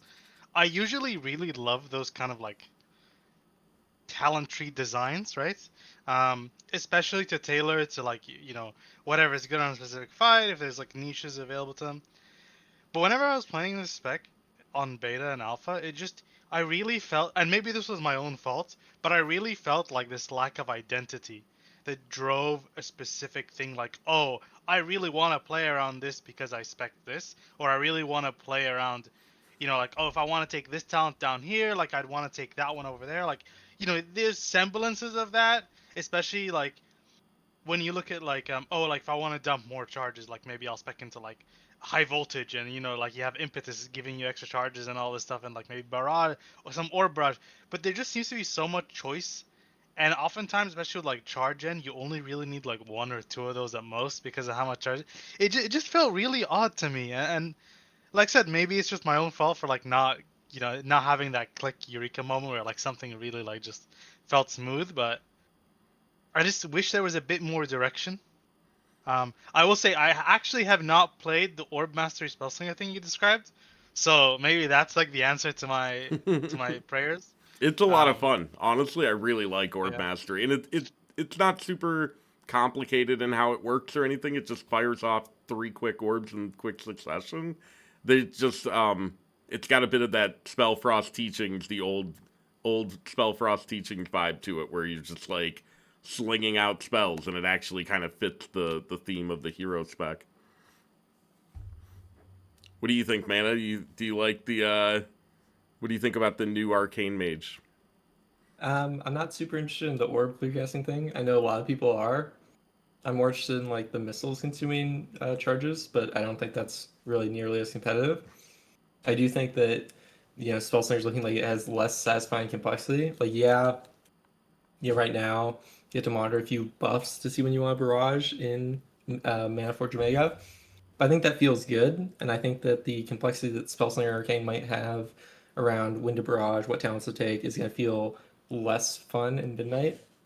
Because there's something to be said for having some structure, Mm-hmm. and I don't think that Midnight Arcane really has that. I think them removing the other precision, adding Salvo is kind of like a general all rounder, and then they're just saying, okay, like go figure out what works for this charge mechanic. I don't feel like they have an idea for what you're actually going to be doing. So.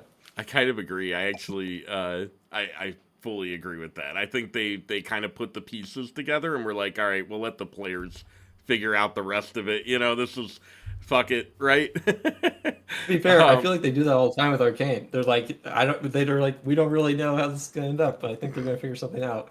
And I feel like they're just doing that again. So yeah. yeah, it's worth noting a couple of the really annoying pieces of the charged missiles talent in particular is every wave reduces your charges. So you're halfway through the spell's channel and you're out of charges, and it's like, what did I do that for? Yeah. And then on top of it, the Orb Mastery spell, Eureka, the talent that increases your clear casting spender's damage by 20%, it only counts for the first orb. So like there's just both of these things have elements of them that are like half the power you would expect to get out of them, right? Um, yeah, it's a bit of a nightmare, I think, in that regard. I am excited for Impetus, honestly. I think that's probably one of the cooler additions to Arcane this time around, and I think it does, at least in my own, personal kind of feeling testing through it, right? I think for Sun Fury in particular, it actually feels really good to hit Arcane Pulse and get the double charges, or to get 4 charges if Reverberate procs. Um, and ultimately, I think it kind of does shore up some of the losing refunders. I think losing refunders is probably the bigger conversational topic when it comes to Arcane. I'm just excited for Orb Mastery and having high voltage readily accessible, right?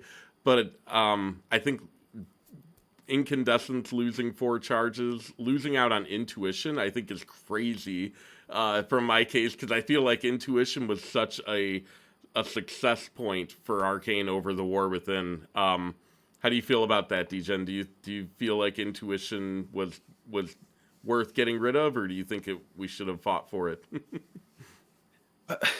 I'm kind of lost at where I am on Arcane because I feel like since probably after Shadowlands, they've been trying to move away from this non-traditional builder spender.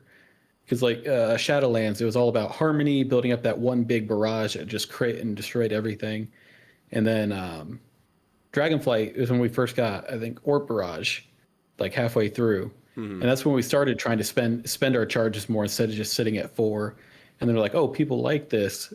So for this expansion, it was all about spend and refund, and people like that. So let's keep chasing that rabbit hole. And now we're at this point where everything is either a spender or a generator, and you're just cycling back and forth between them.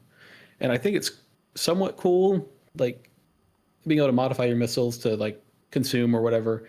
and like there's a lot of flexibility at play there. But I think Arcane is just kind of losing its identity as that non-traditional builder spender, and just becoming another, combo point rogue. Um, so I'm not entirely sure how I feel about this. I do like, spitting out orbs and blasting barrage 16 times, but it's very much moving away from the arcane that I enjoy. Yeah, I think there's also like a bit of a fragmentation in support for some of these talents too, like charge missiles in particular. There's like no synergy with the rest of the tree, right? In a general system or a general sense, the ecosystem of salvo stacks is you spend missiles, you spend builders, and you get salvo stacks, and then eventually you get a big barrage at the end of the day, right? But with missiles spending your charges, you're not going to necessarily have enough charge economy to support that and then also have a barrage right after it, right? So you're going to be like spending your charges through missiles and then having to rebuild up charges, then barrage, rebuild up charges, then missiles. And it's like, I don't know that there's enough time in the day for that many builder spender relationships to exist in those in the charge ecosystem. Like even with impetus kind of overflowing charges, I feel like that's just never going to play out that way, and instead we're just not going to play charge missiles all expansion, I think, is the bottom line of that talent in particular. um so one of the It other is. In a year and a half, they'll fix the bugs, yeah. right? With it, I mean, not really bugs, but they'll fix how it works, and they'll introduce a tier set. 50% missiles damage, and then boom, there you have it. One tier, we'll play it, and then we'll never play it again. Yeah. And Arcane kind of has the same problem that Frost has, which is they're pruning all the weak auras, but they're also giving you a lot of stuff to track and like compare constantly. So like your salvo charges versus your arcane charges versus your harmony. Mana. Like that's the reason mana. Yeah, that's the reason that the barrage helper came to fruition in the first place, and probably helped lead to the downfall of weak auras, is because there was like all these competing like math equations that were constantly going on. And I don't think anything that they've done here solves those math equations. And if anything, it makes it worse. Yeah, I think there's definitely a lack of driver for the problem. I do think impetus could be it, which is kind of interesting to think about, but it's like it might give you enough charges that like it's more worthwhile to cast Arcane Blast or Pulse because you're getting charges than not, right? And so that might be a significant driver. I've been kind of theorizing that in my head on how that's going to play out, because there's got to be at some point one of those saturation points has to be like enough, right? To be like, okay, I'm casting barrage off of this, and like it was really easy with tempo because you had like a finite buff that you wanted to refresh at a certain point. It was really easy with glorious incandescence and intuition because of the limitations around how those buffs were generated, right? You couldn't overlap GI with burden, so you had to spend it between the point of gaining a Spellfire Sphere and your next sphere. Whereas intuition had a duration limitation on it that kind of drove that interaction, and then eventually in this tier with Spellslinger, you had the 20 stacks of harmony kind of driving things with the set bonus. And yeah, I am really worried that there's no like significant driver of that like what you want to do, right? And I think for Spellslinger it might be a little more clear with Orb. I think for Sun Fury, I'm very worried about like what's going to actually drive the train. And there's also like an issue of flow within the talent trees. Like if you search arcane missile or whatever in the tree, it's like 8 different nodes and they're all in different corners. It's the same problem we had with the last rework. Like everything's just kind of everywhere. So there's no like path you can take that says I want to be an arcane missile build. I want big fatty missiles. You kind of have to pop to all these corners. And like impetus, that's your quote unquote driver that you're thinking of. That's all the way off on the right side of the tree in the corner, attached to like one other node. And I think Frost has this to some extent too, where there's no clear pathing or no intuitive pathing that a new player can just pop in and be like, click, click, click. I now press arcane missile. Yeah, I would almost agree, but I feel like the difference between Arcane and Frost in that regard is Arcane, you just have fewer talents in general in tier 1 and tier 2. Like as Arcane, you're basically getting everything in the tree for the most part. Like, you can't build a single target build with Arcane right now without picking up some cleave abilities, because it's like you have more points than there are talents, right? Um, like, up on my, if you look at my stream, like on screen right now, this is what you would grab if you grabbed all of the single target talents and nothing else. And it's like, even then, you know, I can grab extra orb charge, I can grab mana bomb, and then it's still like, yeah, I need a point in Aether, Attunement, or Resonance or something. You know what I mean? To be able to get to the next gate. In a way, Arcane kind of gets everything it wants out of the spec tree up through the tier 1 and tier 2. There are some things that are terrible, I think. Like, I think Palm and Slipstream sharing a node and it being an optional node, because you can actually just, like, take Pulse and go around it.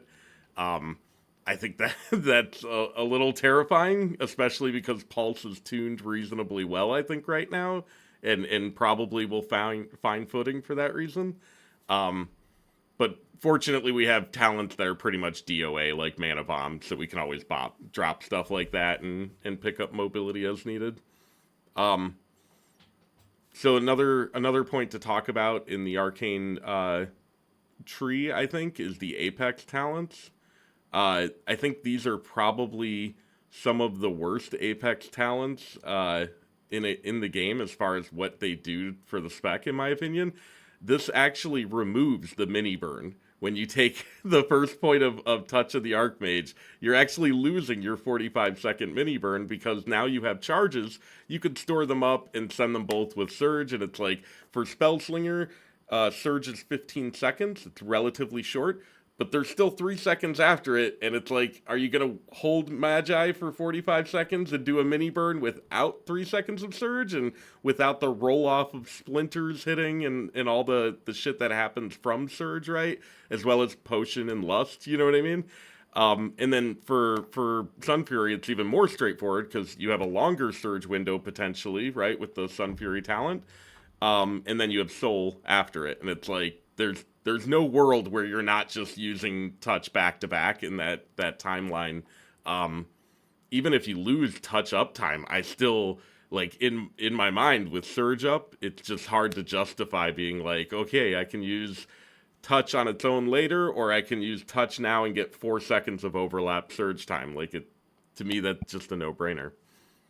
That's really funny, honestly, because, you know, something that has been going on with them for a while is they really hate the amount of cooldown stacking that Arcane has been doing, and they just inadvertently made an Apex talent, which, you know, forces you to cooldown stack even more. So I don't know if they can even revamp, you know, Apex talents in beta, but this one seems like a great candidate to be changed. I feel like this was their direct solution to, we see people pressing touch in the soul. How can we make this intuitive? It's almost a direct answer to Soulburn. Yeah, I think the big thing here is, like, losing shifting power also. I think they tried to get ahead of that, right? They tried to think of ways that they could make the mini burn more flexible the way shifting power did. They just didn't think of the, of the implications fully, and so we're probably going to end up in a situation that they don't even want us in, really. So Manather just touched on it briefly. What are your thoughts on the removal of Evo and Siphon Storm as like a cooldown window?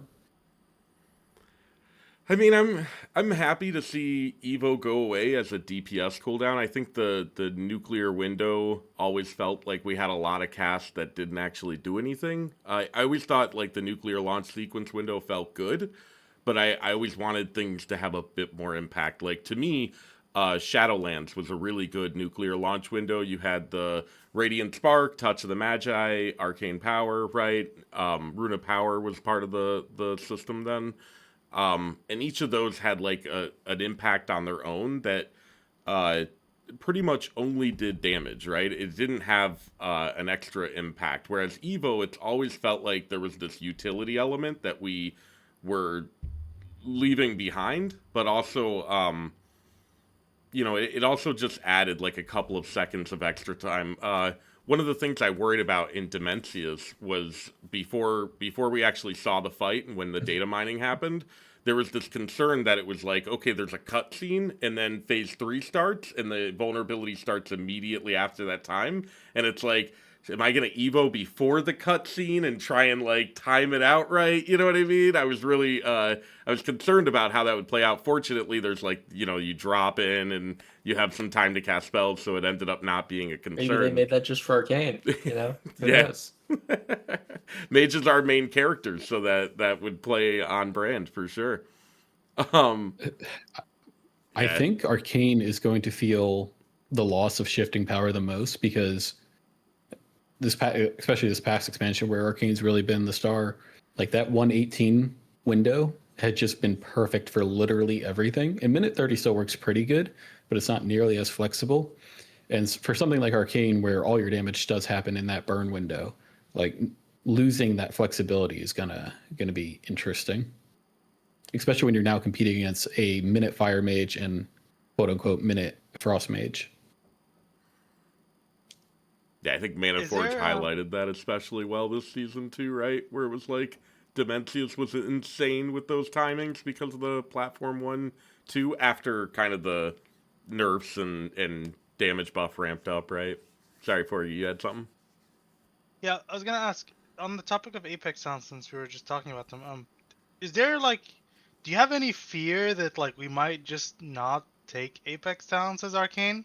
This was something that like when they first mentioned the ability to like that we're sharing Apex Talents with the regular tree. The first spec that came to my mind of like this could be a problem was Arcane before I saw anything, just because of the fact that Arcane typically has these like feedback loops that are created through like the final talents of any tree or something like that. Um, Even like on live right now, right? Sometimes if you get spec some a few extra points here and there at the bottom, it's like, oh wow, we can unlock this extra new thing, and just gain like a lot more value. I don't know, like you kind of touched on, it just seems very unimpactful. Maybe the damage is just numerically enough, but I do worry. But I don't know how that if that worry is found like well founded. Do you have any insights on that? I think it's very well founded, especially right now. Currently, so I'm gonna just refer to them. Apex 1, 2, 3, 4. Right, those are your 4 points.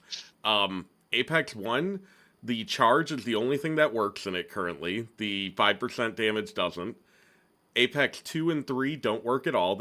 They're just not hooked up correctly. The spell data, they have the 15% in there, but it doesn't refer to the charges, so it's just buffing 15% of nothing.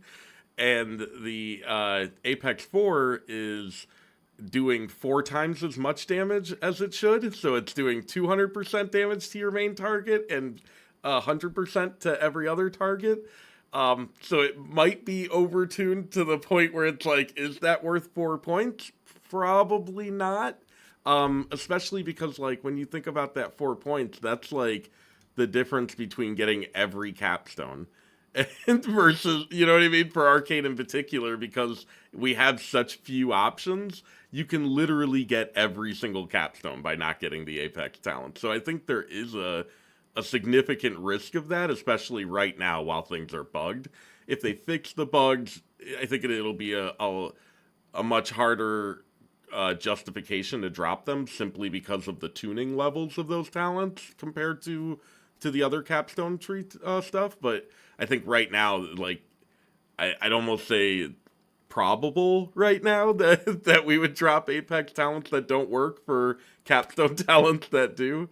Um, yeah, How are you feeling about the amount of talent points on the Arcane tree? Because something that we've been kind of campaigning on at Frost for a while is the fact that Frost had, the lowest spec tree points in the game in the War Within, and that didn't feel too great when a certain subset of our talents was just dead, and I'm worried Arcane's going to end up in the same situation. I think in the past, like expansion to expansions, Arcane's had the most variability in how it's actually using its third gate from tier to tier. It can change significantly, and that just doesn't seem like it's going to be the case anymore, and it feels like it might be a little stale. yeah. I think the couple of things to keep your eyes out on for Arcane and when it comes to talent stuff that might be interesting, because you're right.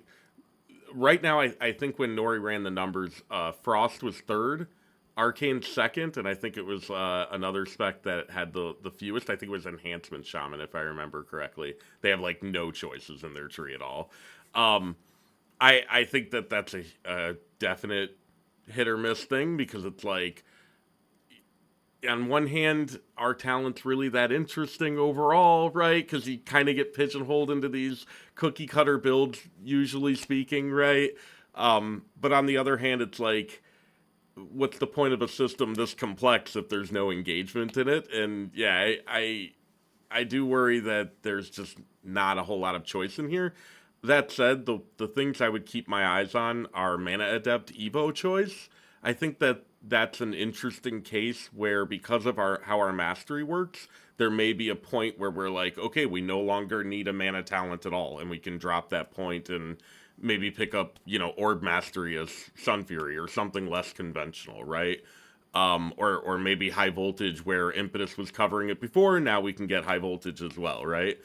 So I think there's some opportunity at least for some interesting things to happen, but it's going to be very few. I don't think there's going to be a whole lot of intrigue out of the talent tree this expansion for Arcane. So it is what it is at this point. The benefit is we can get a full ready cleave Mythic Plus build with extremely minimal drop off, which is pretty typical at this point for Arcane. But it's going to be a lot less interesting. I honestly, selfishly, less work for me. So, So, another question for you, Porum. So going from the War Within to Midnight, a Resonance has been nerfed down from, I think it's 12% on live down to 5% on beta. All of your execute has functionally been removed. Do you think Arcane still has a proper niche? Do you think that 5% per target funnel is enough to make it stand out in the crowd? Do you think that Arcane still has a chance at being meta? I'm worried. So I'm worried because Fire is better, I think, when it comes to covering niches right now. I think the Execute Fire brings is a lot more potent.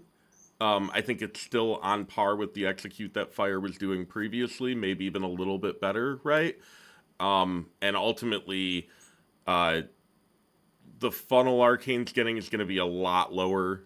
The burst levels Arcane's doing is going to be a lot lower because of Siphon Storm leaving. And so Arcane or Fire going to a minute build with a potent combust window compared to Arcane not having that flexibility of shifting power. I think that there's going to be a lot more room for Fire to come in. Unfortunately, I never worry about Frost. It's just historically not a problem. But ultimately, I think I think there's a good reason for people who only one trick Arcane to definitely be concerned about the profile deterioration that's happened compared to where we are today. That said, we still have a good amount of funnel. We still have a good amount of burst. We're a 90-second burst spec, which is a pretty healthy place to be in the game overall. I think Warriors and Rogues still, in some of the other specs to a lesser degree, definitely still showcase that. So something that we've kind of glossed over when we talked about the class tree was we lost Mass Barrier. Which in the War Within, and I'm tagging you in on this, Billy, so get ready. The War Within, Arcane was king, which meant Prismatic Mass Barrier was king, and this was this massive 25% DR on your group on a 3-minute cooldown reduced by shifting power. That's now gone. Now we have Mass Invisibility. Arcane is retaining Prismatic Barrier. I think it's a little bit nerfed. And now they have... did they remove improved? I don't remember. No, it's just a part of a lower talent now. So you just have to take 2 points for it now. Okay, so they still have Prismatic Barrier, and now we have the Sun Fury node that gives you 8% or 8 seconds of the dirt or the effects remaining. Billy, do you think the loss of Mass Barrier is going to make Mage the worst hunter? The worst hunter. Yeah, are we going to be hunter but blue? I think, I mean, at least we bring a raid buff. That's usually what it comes down to. But like, the loss of mass barrier is a tough one for me, just because even before mass barrier is a thing, I've always wanted some kind of ability where you can support your group with. In the past, we've had abilities like amplify magic. I think that was like what I wanted to see in the game, but then they ended up adding mass barrier, which is it ended up being completely broken. So like, I was definitely just sad to see that go. But I don't know. Depending on the tuning, may just might just be a raid buff, like because if you buff casters and everyone synergizes, that's how it's looking. But yeah, mass barrier is a tough loss. Mass invis, I don't know if there might be some niche uses for that though, but it's kind of hard to see it I now. mean, the downfall of Shroud coming from like Shadowlands forward has just kind of been crazy to see, I guess. You know, like was it in Yeah. Shadowlands that they were running like a triple rogue No, dungeon us sometimes? BFA, but like Oh, every BFA. season in Okay, BFA yeah. had Shroud like mandatory, but now It they was like definitely that do in not do that at all. wasn't it like that in Shadowlands up until the last season or whatever with I the think it skip was, yeah, guys? until like the Yeah. Warlock stuff season, whatever. I remember But yeah, it was, Prideful season, like Rogue was mandatory there to just skip and do the Prideful shit that you wanted to do or yeah, whatever. 100%. You target your count in the right areas and make it spawn. But Even from a raid I'm perspective, really sad about mass barrier. Yeah. even from a raid perspective, mass barrier was insane. Like when we did the soaks on Demencius, like dropping 2 mass barriers, 1 on each group. Everyone's safe. Health bars don't move. Healing parts go up. Like I loved it. It was my favorite button. My There's favorite also was Nexus King. I yeah. remember. There you go. No, I was gonna I say was saying exactly what you said. Don't the worry, last go ahead. phase, the last phase where you like, my raid told me to like walk over. But you drop the stars. The range people in the last phase, you like walk over there and mass barrier like kind of close to them and you like target them more likely. That was like pretty cool, I think. Yeah. You know, I had a just great time where, say, on like Gallywix, I'm in the same soak as the other mage, and my raid leader assigns the same mass barrier, and I go, okay, I mean, I guess I have to play a different spec now so that we stack them, right? So we don't refresh the duration. So wonderful excuse there. Say, hey guys, I'm going Frost. Big Your mass barrier's opportunity for out. Frost Mage. That That's a good sounds one. like cope. That sounds like a little bit of cope. Definitely not so you can CMS the orbs or the ads rather. Yeah, when we talk don't about M plus impacts of this expansion, though, mass barrier is a huge one, right? So is blast wave. I feel like we didn't even mention blast wave's removal, but and subsequently they also got rid of gravity laps from Sun Fury, which I thought was fucking fun. And I'm mad about it because I thought it was fun. Whatever. We still have Supernova, so it's not really much different, but. And then they replaced it with the Blink Blast Wave talent. Have you guys checked this thing out? For It's Sun Fury, absolutely yeah. awful. Like Yeah, I've heard it's about just that. miserable to use. You probably accidentally trigger it more often than intentionally because of how it's Yeah, designed. it sounds like a PvP thing to me almost. Yeah. But yeah, I just had to don't know, go off on a tangent about Blast Wave. I miss it already. Blast Wave was one of my favorite additions from the class tree during Dragonflight. We lost Blast Wave. Go ahead, Forgy. I was saying we also lost like the Giga Nerf time manipulation.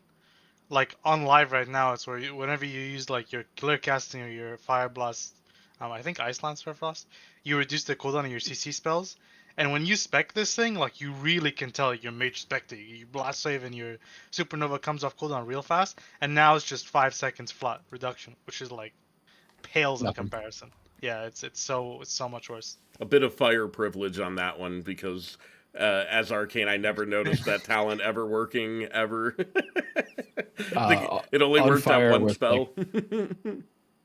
With like the current fire, you could legitimately get like 3 sets of CDs in a good pack of like Blast Wave DB. It was kind of nuts. Yeah, it's absurd worst- fire, especially with Sun Fury. The worst part is we lost Blast Wave and improved Blast Wave. So now when your friends get MC'd, you can't knock them all across the map. And when your blood DK is about to die, you can't knock everything out of range. It kind of sucks. Yeah, I think a lot of these class talents we're gonna miss the impact of Mass Barrier, Blast Wave, Mirror Image, Greater Invis doing their thing for sure. I think it did open up the floor a little bit for mirror images skips. We haven't done them much. Recent memory, I think Mechagon had one where you would pull the drill off the side, drop your images, and then run around. So maybe we'll see some more of that because what else are you going to use them for? but I don't know. I miss it. I loved MI. I It's do. just purely for aggro now, I guess, right? Yeah, which I do kind Rest of in like peace. though, from like a Pug M plus perspective. The fact that you have the talent to lower the cooldown down to 1 minute makes it, or 130 or 1 minute, right? Makes it so that you can use it on every combust or every arcane Yep. surge, right? Every uh, ray of frost, right? And I think that'll be actually pretty nice in the Pug M plus space. Yeah. It's been great never having to worry about aggro up in dungeons. Yeah. So I'm glad that we'll be able to keep doing that instead of them just flat out removing your damage. This is definitely better, even though I know some people think that it's like kind of useless now. I disagree. I'm still a big fan of it. So, I will Kind of say, useless for like raiders, maybe. But I don't know. Maybe not. Mass Invis might be like in the past, Mass Invis was just never an option because it shared with Mass Barrier. But now the fact that it's an actual standalone talent, I honestly feel like this talent might be a bit underrated. I know like we talked about like Shroud and how it wasn't like, it's not been as like gameplay changing or route defining as it was in the past, but I think part of that was also because like Rogue Rogue's being been like meta. meta Yeah. is just wasn't like that amazing, right? Um, so you just didn't see Shroud gameplay as much. But Mass Invis being there and Mage is typically like in the meta, it's like I don't know. I have a bit of hope for this talent. I'm excited for it. It's not bad. Only thing I don't like is it's 12 seconds long or something, which I is don't like like that it's Yeah. 12 that is a seconds, and weird duration. I don't like that it doesn't give you a move speed increase. So, like, you can mass invis your team and they're mounted up, just like Shroud, right? But in Shroud, rogues get extra move speed when they're invis, so they can keep up. Whereas if you do mass invis with a mage, your team's way the fuck at the front of the giant circle waiting for you to catch up the whole time. There's also just there's blink, no blink, downside. GI.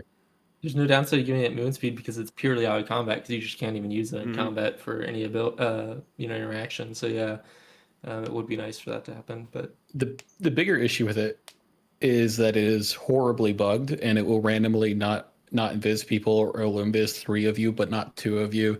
Like there's some spaghetti going on in there, which is one of the What reasons if it I goes on haven't played it pets? much. What if that's It might. I haven't Because I know tested it barrier a would, lot, right? I don't know. but it is very buggy. So I think a lot of those are going to come to light if it comes into play, which it probably will because it's very free for us to pick up because our class tree is so easy to move around. One of the nice things about Mirror Image, though, losing the defensive, is you can use it a bit more aggressively to, like, um, absorb spells and shit like that from those mobs that randomly target an enemy and Oh occasionally yeah, end up that's a good targeting point a mirror actually. image. Yeah, yeah. The shoots, yeah. Before we move on from Arcane, I want to go back and just talk about 2 more points uh, that I think are interesting. I don't know how much conversation we'll have about them, but I think they're cool. One is Orb Barrage no longer works off charges now, and it works off salvo stacks instead. So like you can, in theory, right, you can run charged missiles, spend all your charges and missiles, and then throw out a barrage with max salvo stacks, and you might get an orb proc to refund your charges. So there might be some interesting things that go on because of that. Um, and then the last one is the one that I'm most scared of. So now Soul is no longer triggered from the bird dying. It's triggered from Arcane Surge expiring. So you can actually click off Arcane Surge, unlike Combustion, right? Where they removed the ability to do that for Combust. You can still click off Surge. So you can like trigger your soul on a specific GCD when you want to. So I'm a little worried about the micromanagement that might end up coming out of that if it's like worth it to cancel Surge a half a second before if you're already at max salvo stacks or something really really minor but might have an impact there that's worth pursuing. What do Oh, you guys think about that? There's some cancel shit for fire too going on right now. We'll talk about in a bit. Excellent. So now all 3 specs will have cancel shit going on. That's amazing. And we won't be able to track any of it. Oh, and one more thing since we were talking about Sun Fury too. So right, they removed a bunch of our weak ore abilities. They're trying to simplify things to justify that part of that change. The bad luck protection from intuition was really complex, right? A bunch of different spells contributed to the bad luck counter. For those of you who don't know, the bad luck protection system was essentially a bunch of spells you cast had a chance to proc intuition, but then after 13 of them or something, I think it was 11 for intuition, I forget, but after a certain number of them, it would auto proc on the last one, right? And so, like, clear casting for right now is there's a ramping chance to proc over 12 cast, and then on the 13th cast, you always get clear casting for certain abilities. There's no way to track this, and it also works. It's not just that way for clear casting; it's also that way for spellfire spears now. So where that used to be a set 6 cast for arcane, and I think it was 4 hot streaks for fire, if I remember right. Was it 4 or 6? I think it's just number of pyros still, like, Well, I think it was number of hot hot streaks, right? Yeah, Yeah, hot streaks, right. But still 6, I believe. yeah. I But hope. but now it's a random chance, and it's bad luck protection dictated, and you can't really track the bad luck protection as far as I know currently. Maybe we'll get that functionality through some kind of add-on, but it's like there's this information about your character that would tell you how to behave and how to act in certain situations, and you just don't have that information anymore, and it's a little frustrating. It's pretty easy. You just make a script that when you press your caps lock, it increments a counter. Yeah. There's gonna be I've got a good discussion planned for user interface complaints and discussion of where the meta's gonna shift in that regard later. So if we want to shift to fire, sound good, guys? We're all wrapped up with Yeah. Arcane? Cool. So Forgy, Degen, why don't one of you flip a coin and tell us a little bit about the fire changes? Kind of an overview. I'll give You I'll give the high level, and then Forgy, you can toss in your stuff. Sure.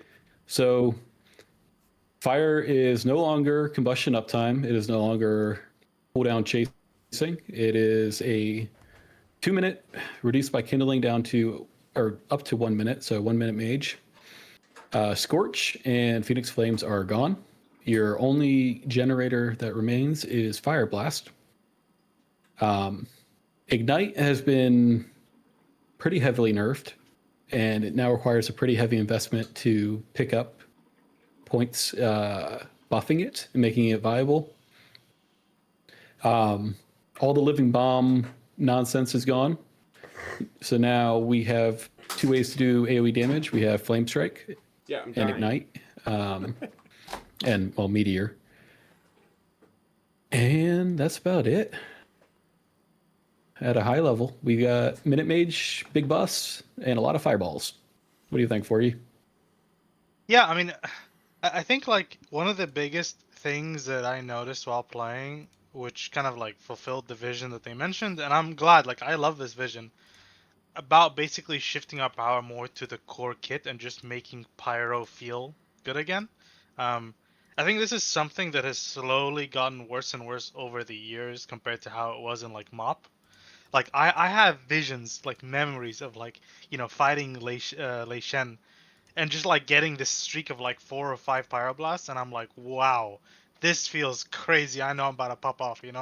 And now it's like you pull up a log of like any fight for fire, and you just look at the GCDs, and it's like 16 pyros in a row, and it's like, great, I'm 14th on the meter, you know, um, and it's just like, so I'm kind of glad that we're shifting back to that. So even though we're a pretty heavy burst spec, I think Pyroblast feeling good again is great. Um, they've reintroduced more power into some of our other spells, like Meteor again, I believe does quite a respectable amount of damage for a button press. Like you definitely won't feel as bad pressing Meteor now on beta as you do on like live, where like on live, like I just don't want to press this thing at all. So even a Stun Fury, maybe there's a choice to play Meteor. And then lastly, the change that I'm most melancholic about is like SKB is gone, unfortunately, my beloved. But also Pyroclasm back, my beloved. Yes, sir.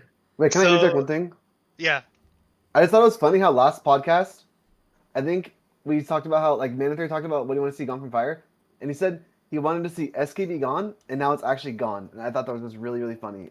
Now it's Spoken into that's existence. confirmation. Yeah, we are the like favorites Manather here. knew. I don't know. I mean, I spoke quite a lot about Fingers of Frost being the only thing left for Frost Shattering, and we are now playing Unholy Decay. So I don't know if I put too much stock in that.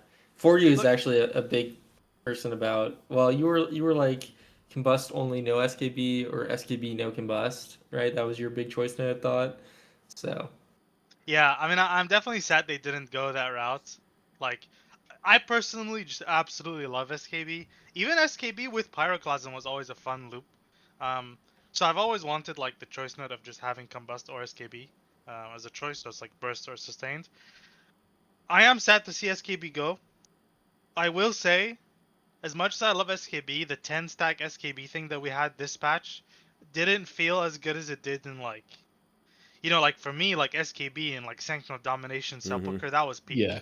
Like that was, you have like you get to 8 stacks, you send your SKB, you come out, you have this like downtime where you start to like pool resources a little bit as you get into 8, and like the closer you are to 8, the more careful you have to be. And then you go into that like fast mode, right, with SKB again. That was perfect. This shit that we had recently was just not it. So I'm not too sad. Um, I'm glad Pyroclasm is back though, obviously. So I love that. Yeah, I pulled it up while you were talking. Yeah. Asuna's rank 1 fire plexus kill. And you look at the cast, and it's like the first 2 minutes he casts 5 fireballs. And to go from that to what we have on beta right now is absolutely night and day. And I love it personally because I'm the same as you, Forgy. Like, I want fire to be like, I'm coasting, and then boom, I hit the gas, right? And then I coast, and then boom, I hit the gas. So I'm happy to see a return to form in that regard. Do you have something, Mana? if you pull it back, if you pull it back even further, if you go to Forgy's rank 1 Rashok kill, Dragonflight Season 2, he had 5 fireballs in 5 minutes. So So if we like abstract fire back like to the core, combustion is not a cooldown. All combustion does is guarantee crits. So all of our damage is actually coming from hot streak. And in the last 2 expansions or so, they've just been giving you more and more ways to generate these hot streaks. You have more Phoenix Flames, you have Scorch all the way through Execute, Firestarter sometimes, and just like constant Fire Blast refunds happening. And so because of that, they had to water down what Pyro actually did. And so it became like this loop of I'm doing more Pyroblast, but each one's only doing like 1/4 of the damage of what it could be doing. We've kind of done like a return to form here where Pyroblast hits hard again, but your hot streaks are more limited. So you have like this 10 to, I think we can get up to 14 seconds of combust. Actually, I think it's lower than that. I think, is it 14? I think it's 14. So you have these really finite windows where you can just capitalize and just slam these hot streak pyros, and I think it feels really good. There is a non-zero section of the community, and I know even some of the big names like Hopeful, Fired Up, those guys, they don't enjoy this gameplay loop, and I think that's completely fine. It's not something I ever wanted to force on people. It is something I advocated for. I really wanted a choice, like Forgy was saying, a choice between SKB or like the Minute Mage. And I'm happy they've pulled all the way back and we're just like a flat minute combust. But I do think we are still lacking something in filler. Like I enjoy the fireball fishing gameplay loop, but something that's off the hot streak gameplay loop or something that's off that loop, like Meteor or Clasm, just one more thing to spice up our filler, I think would really be healthy for the spec. Think back to like Living Bomb and Mop, where it wasn't really that big of a deal, but it was a little min-max you could do to just keep that refreshed. I don't want Living Bomb back, please no. But something in that vein where it's its own thing, but it's something to maintain in filler. Yeah, I think Meteor Yeah. probably should be a 30-second cooldown. Throwing that one out there. So- It's kind of so it criminal is. to have like a 1-minute combust, and you can only do one Meteor, with combust. You have to hold it for the 15 or whatever if you want to pair it, So- right? So you have Meteor, and then you have Blast Zone. So Meteor is a 45-second base cooldown. If you invest one more point right below it into Blast Zone, it reduces it by 15 seconds, and it also increases the damage to the primary target by 50%. I really like that gameplay loop. It even works on Sun Fury. If you look in the Sun Fury tree, there's now a talent that when you press Meteor, it gives you a Pyroclasm proc. So you can do this really fun thing as a Sun Fury mage, where every 30 seconds you press Meteor on cooldown, and every other Meteor you'll be combusting directly after. So you'll go Meteor, Fireball, Combust, and then dump a few IB charges, and then you have that Clasm sitting there. See, I think the Deep Impact Blast Zone node should be swapped. I think Deep Impact to me feels like it's something that would be difficult to actually ensure goes on the target that you want to deal that damage to. You know what I mean? Yeah, I could definitely see that. I do think that the bones of fire are phenomenal, and it just needs slight tweaking. Whereas Frost and like Arcane, there's a lot of question marks. I think Fire has the roadmap right in front of it, and it just needs little tweaks. And I am very, very excited for it. Yeah, my main thing about like fire, it's really frustrating because I fully agree with what you were saying earlier about like it just needs that little bit extra in the filler. Um, and I feel like there's an opportunity here to do two birds, one stone situation, where I actually really dislike this From the Ashes talent. I think this talent needs to go. I've always not been a huge fan of this, even when it was PF based, because if you go back to prior to this talent being introduced, and this talent was introduced in I don't know, it was like Aberrus, It was right? a The Aberrus Legion rework. artifact trade, I thought, right? It So it was, was but an it did something different. Like it was Yeah. just by name. It was only similar by the effect that reduced the cooldown was, I believe, introduced to Aberrus, and that was the moment where like really skill expression for me went out the window with fire, because of the fact that you suddenly don't have to manage your resources anymore, and fire fundamentally has always been a resource management spec for me. Um, Having this much IB CDR is just like you just can't do anything. Like if you play fire right now, even if you don't spec spontaneous combustion, if you're Sun Fury, you are legitimately crowded out from doing anything sometimes other than just pressing IB because you don't want to overcap. And that just feels really weird to me. So I kind of wish they just get rid of from the ashes and just give us something different. Not a maybe not the best example, but just like imagine a world where you get rid of from the ashes and give us like hyperthermia, right? Like it's RNG, it gives us guaranteed crits, but also you're taking away guaranteed crits, so that maybe that like invites some equality in terms of like how many pyros you're casting. Um, but introduces a bit of spice, like oh I'm proccing, like this is gonna feel nice kind of deal. Uh, Especially with how strong hyperthermia should be in the next expansion. Maybe that's problematic. Maybe there would be like a different thing that they could replace it with. But like I really dislike this talent in general and how many IBs we have in general. Um, yeah, I don't know if Degen or Billy have thoughts on that. So we alluded to it earlier. Our tier set is functionally From the Ashes. Like they're a 1-to-1 copy. So when you have both, you're getting, what is it, 1 second total off Fire Blast every time you hit Pyro. So and it does feel like you have a lot of them early game. So those people that are dummy testing with 20% haste, it doesn't feel that bad. If you game the game a little bit, you get up to like 35-40%, you definitely notice it. And especially for Sun Fury, when you're trying to get those plasms out, because they do a lot of damage and you want to get those into your combust, it's hard to find a time to press them. And I think that's going to be one of the skill expressions for fire, is getting those plasms out without overcapping your IB and still spending down to 0 before your combustion ends, because you have that hyperthermia window right after.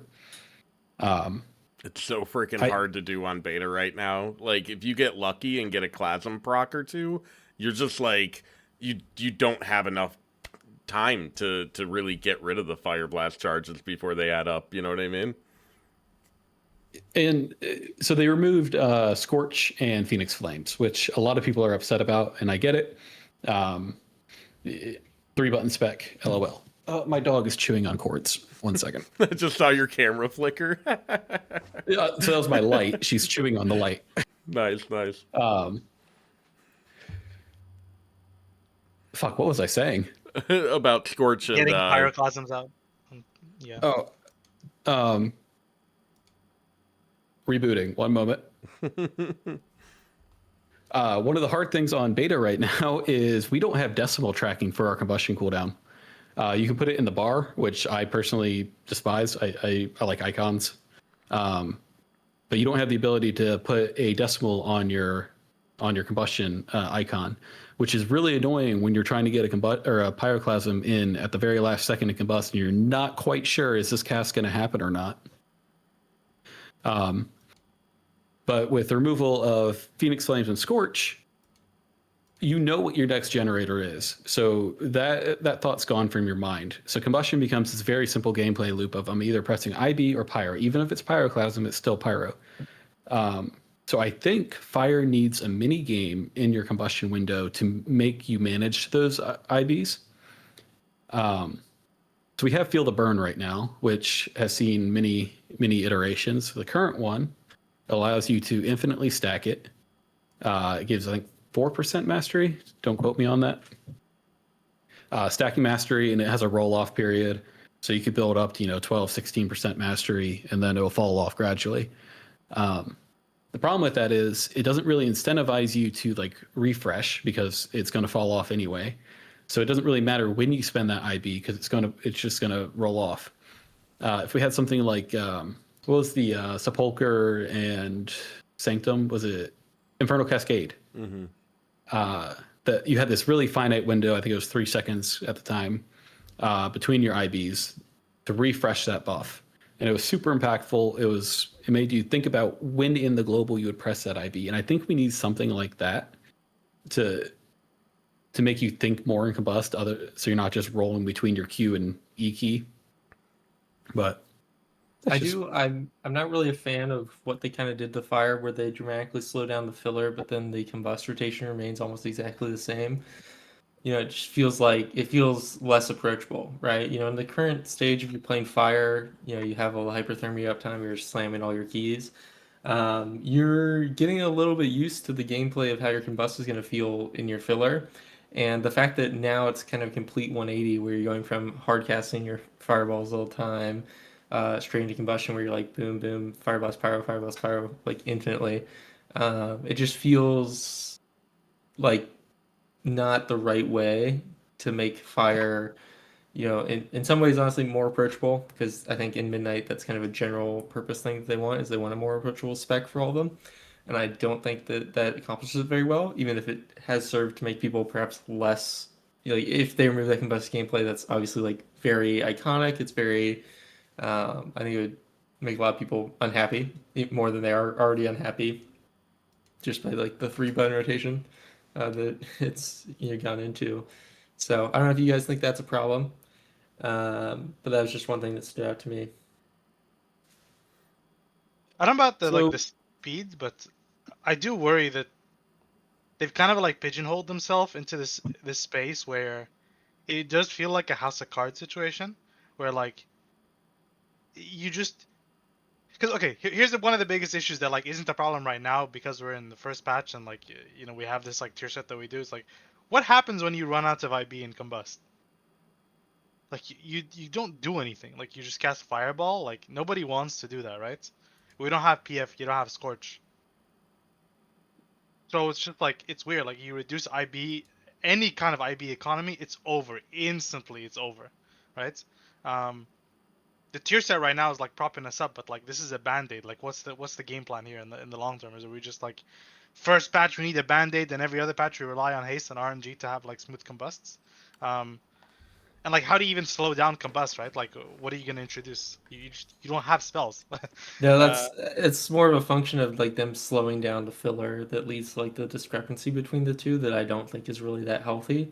So yeah, I mean, functionally nothing outside of redesigned combustion. I was hoping that they would, people really liked the like Dragonflight Season 3 tier set for fire, where it incentivized you to get more crit. It was like the crit damage in combust based on something crit chance. I don't know.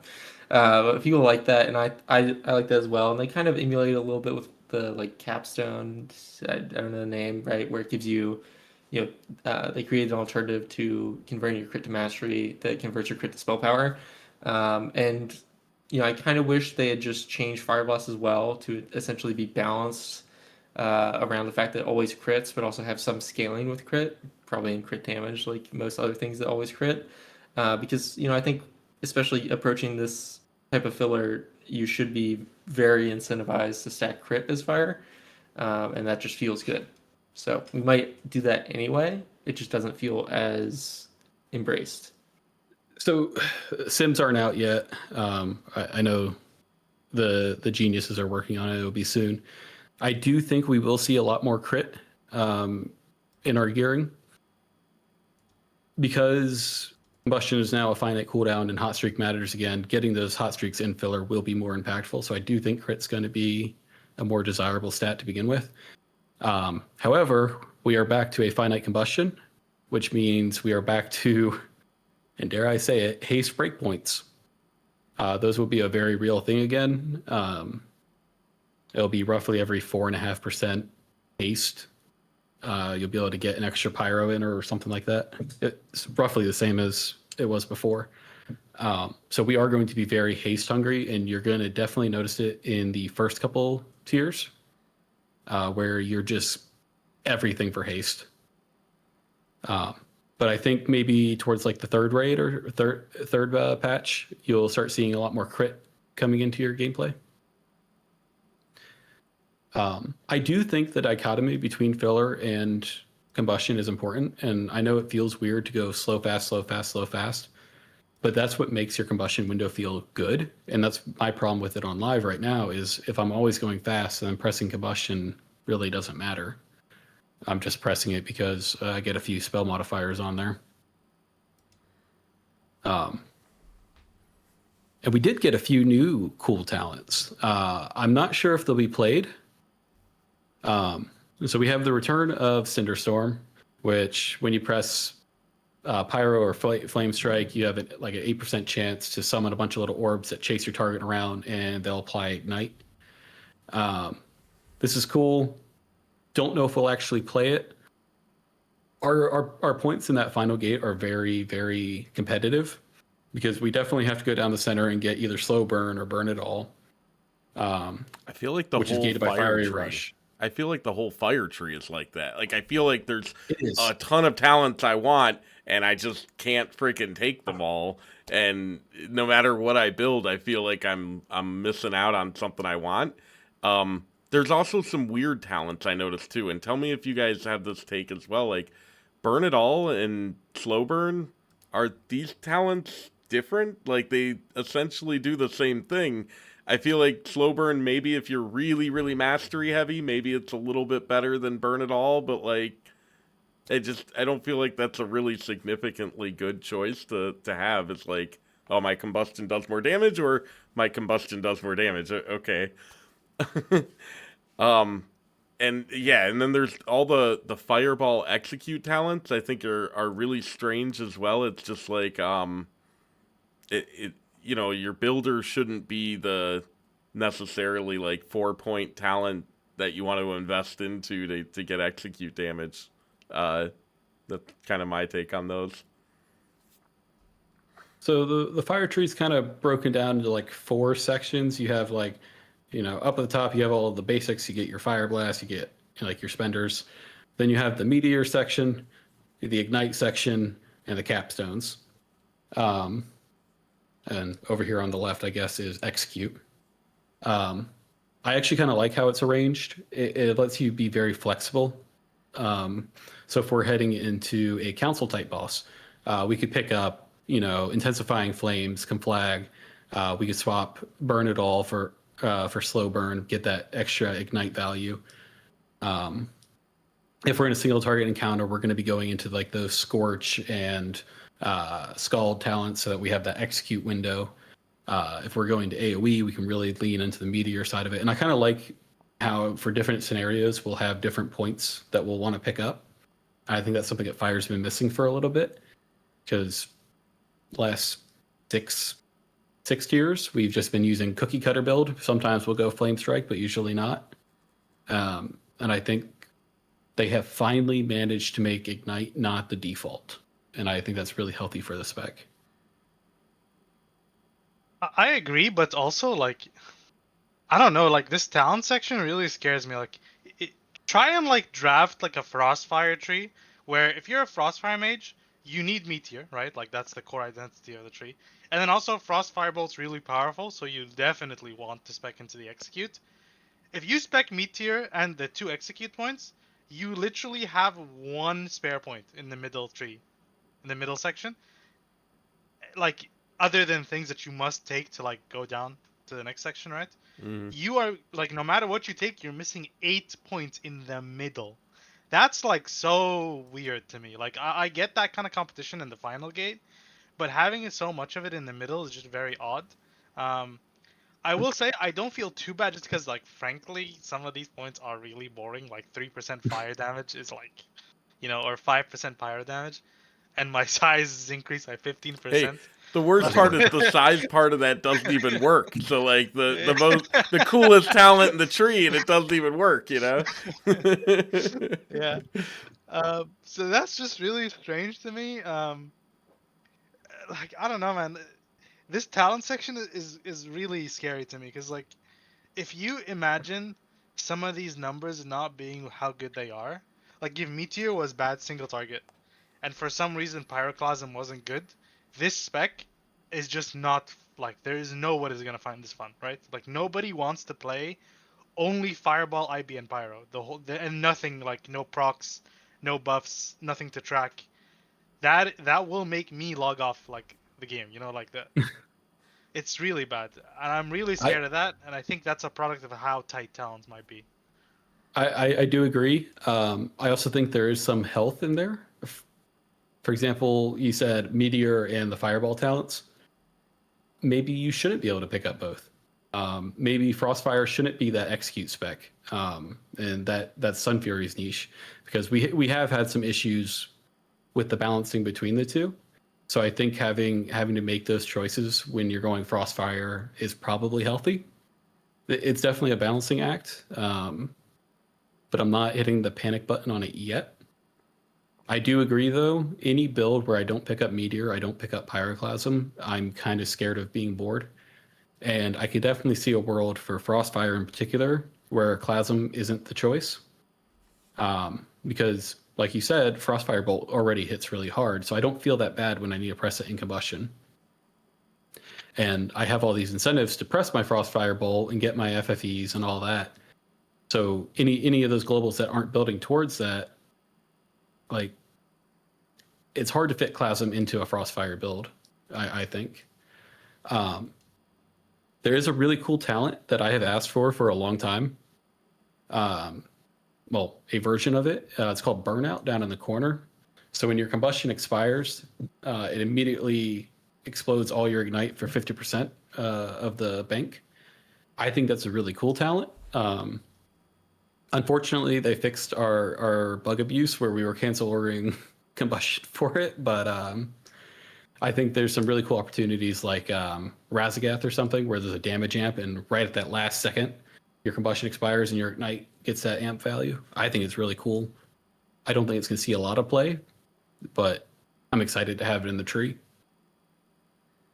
Yeah, I worry about Burnout. I like the idea and the premise. I just worry about, the capstone tier is super competitive for Fire, and it's like, what can you drop to justify, the wildfire points, the point in Master and Flame, which are less argumentative, but to do that for Burnout just feels like, I don't know, you have to have a really specific kind of encounter to that you're aiming to deal with that, right? I think for me, the two talents I'm most worried about in the Fire Tree are Frenetic Speed, because it used to be that talent had a place because you cast Scorch while moving, and it gave you move speed. So it was like, okay, cool, but now your Fireball's giving you move speed. You're like, well, I have to stand still to cast it. It's kind of like the old Chrono Shift problem, where it was like you only cast Barrage once in a while, and you got the move speed after the Barrage hit your target, where you were already planted for your next cast by then, and it was just like you never really benefited from it at all.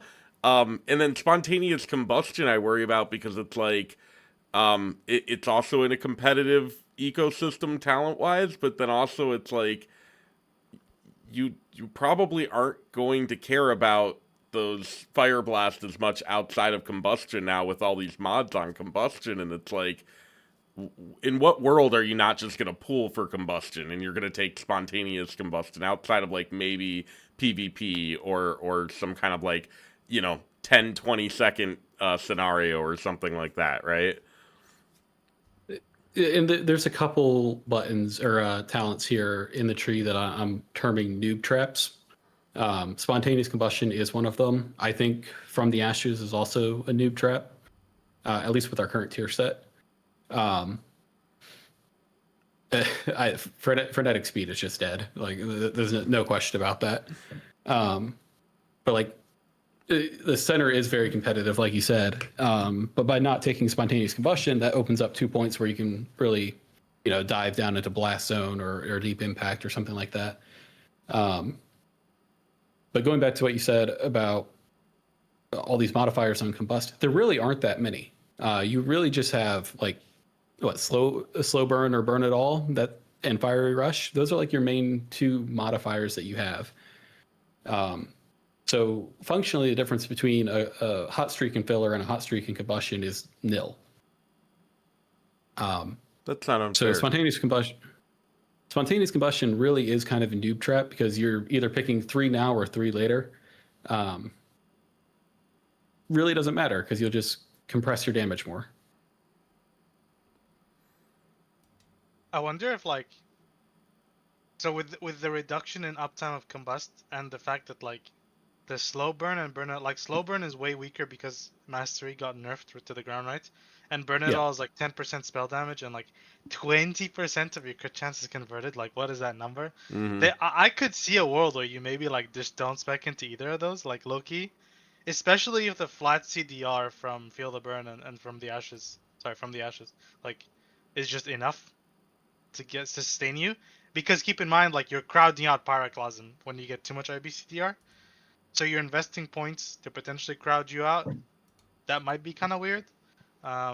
If Pyromaniac gets stronger, that, I love Pyromaniac. I hope it does get stronger. That sounds really cool because it counts as consuming a hot streak. So you have more Pyroclasm proc chance and stuff like that. It also puts Cinderstorm as... Sorry, it also puts Cinderstorm in takeable range, right? And I think Cinderstorm looks pretty fun when it procs, right? There's no control or anything. It's not interesting, but it looks cool, right? Yeah. I really like Pyromaniac. And it does have some synergy with Fevered Incantation and stuff. And because Pyros matter again, 50% effectiveness, it's really cool. So I do think there's some malleability. I think we just have to, or I think it's going to be hard for a lot of new players to give up that crutch of spontaneous combustion From the Ashes and really divert back to the resource management aspect of it. And then we have our Apex talents. So I'm fired up. He finally got his shout out. Congrats, dude. So we have an RNG Apex talent.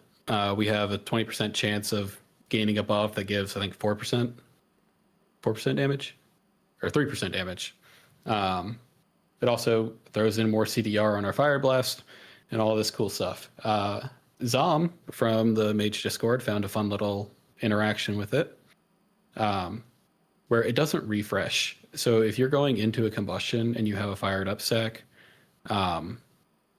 you're incentivized to cancel aura your fired up stacks as you combust so that you get a fresh re-app throughout your combustion to last the entire duration. So it's kind of cringe, and I really hope they fix that. So hold on. Otherwise, it's just the new buff applications don't extend to the duration of combustion. They don't refresh. Jesus, that's wait, but it's. Wait, I'm confused though. It's not like Star-Lord though. It's like Ironfur, right? Well, why would canceling the first one be beneficial? So you have 12 seconds from the first application. I thought and then they all expire.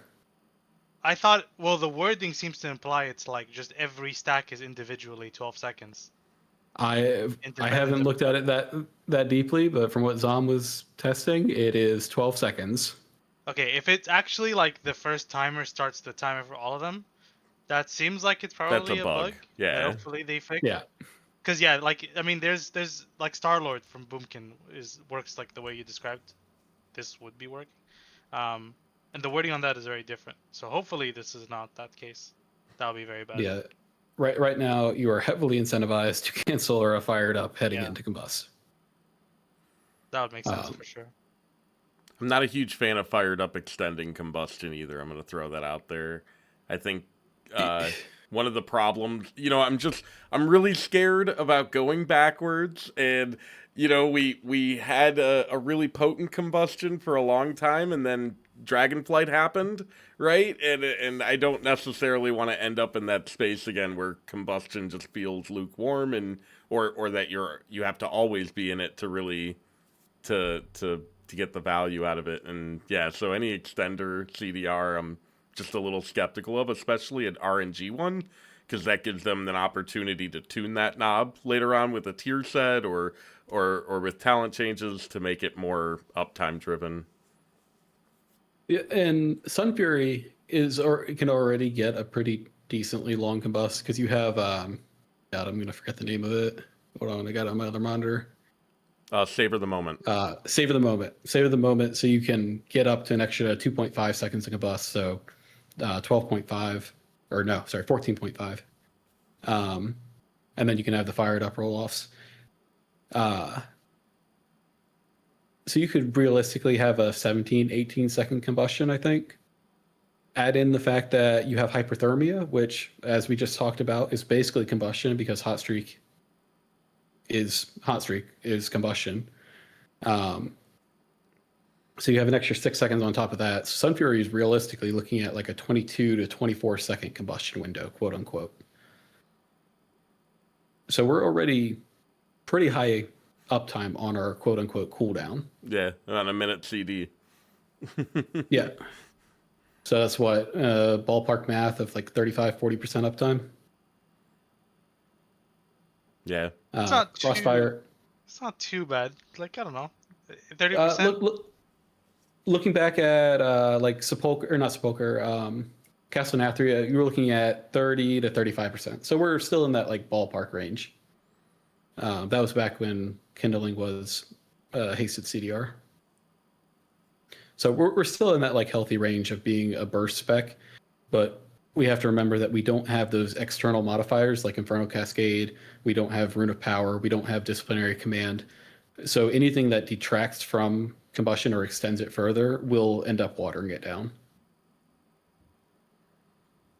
Speaking of which, bring back Rune of Power. No, please not. Yes. I'm curious what you think about the kind of feast or famine with Pyroclasm, right? I didn't give fire the time of day until today, so I ran through it a bunch this morning and afternoon, and it's really apparent. Like from one combustion to the next, it's like sometimes you have 2 or 3 Pyroclasm procs, and sometimes you have none, and it seems to be a pretty significant swing in damage based on that for Sun Fury in specific. Do you guys worry about that with Pyroclasm? And also, how does Pyroclasm exactly proc? Is it just RPPM, or because I didn't really have a chance to look into that. I was hoping maybe one of you just knew. It's just a 15% chance on any spender. So any Pyroblast or Flame Strike you spend has a 50% chance to roll it. So it is feast or famine. I'm currently on the Frostfire train. I really like the gameplay loop there where you get the FFEs. It's kind of filling that niche I was talking about in filler where you need that something more. And you definitely notice it as Frostfire, where you either get it or you don't. The build I've been playing for Sun Fury, it's been a lot more deterministic for me because I've been playing that meteor focused Pyroclasm proc. So every single combust, I know I'm getting at least 1 Pyroclasm, and that's enough to fill in any gaps I have between IBs. I don't know if Forgy's had different experience in his testing. I do like the Pyroclasm Meteor thing, and I agree with that. The Feast or Famine thing is like really problematic though, especially with that talent, because of the fact that you get more Pyroclasm and the shorter combustion, and you get more IBs, which you're forced to spend. So it's like you have more IBs, more Pyroclasm, and less time to spend it on. Like it just feels really bad in that sense. When it lines up just right, it's like really satisfying. But yeah. Just quick note by the way, like I don't know why FFE is not a guaranteed crit. I hate that so much. I I hate it too. despise like that ruins my entire vibe of Frostfire. Every time I tried Frostfire, I was like, this is cool. I'm really enjoying like actually having this like stronger combustion, stronger filler, but like less consistent IBs and stuff. Like it feels smoother. And then I get one FFE proc, I fire it, and it feels like the worst thing I've ever done in my life. Like it really, I really, really, really dislike it. Um, and I worry about like the whole travel time stuff with Hotstreak and how it works.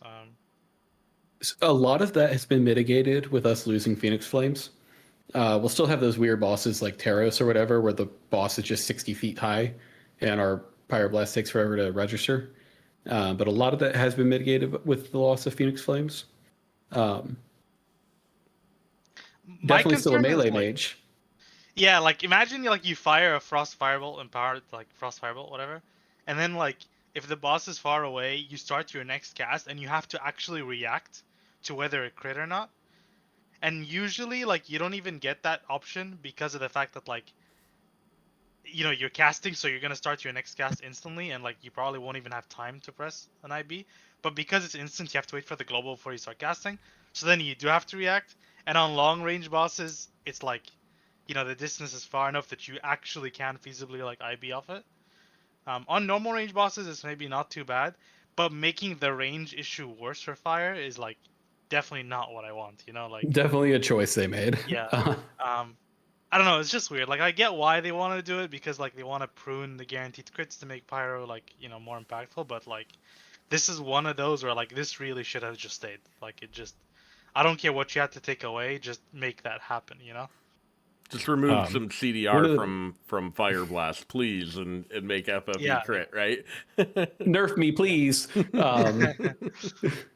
One thing that we kind of skimmed over. So we now have an at target option for Flame Strike, which is very cool.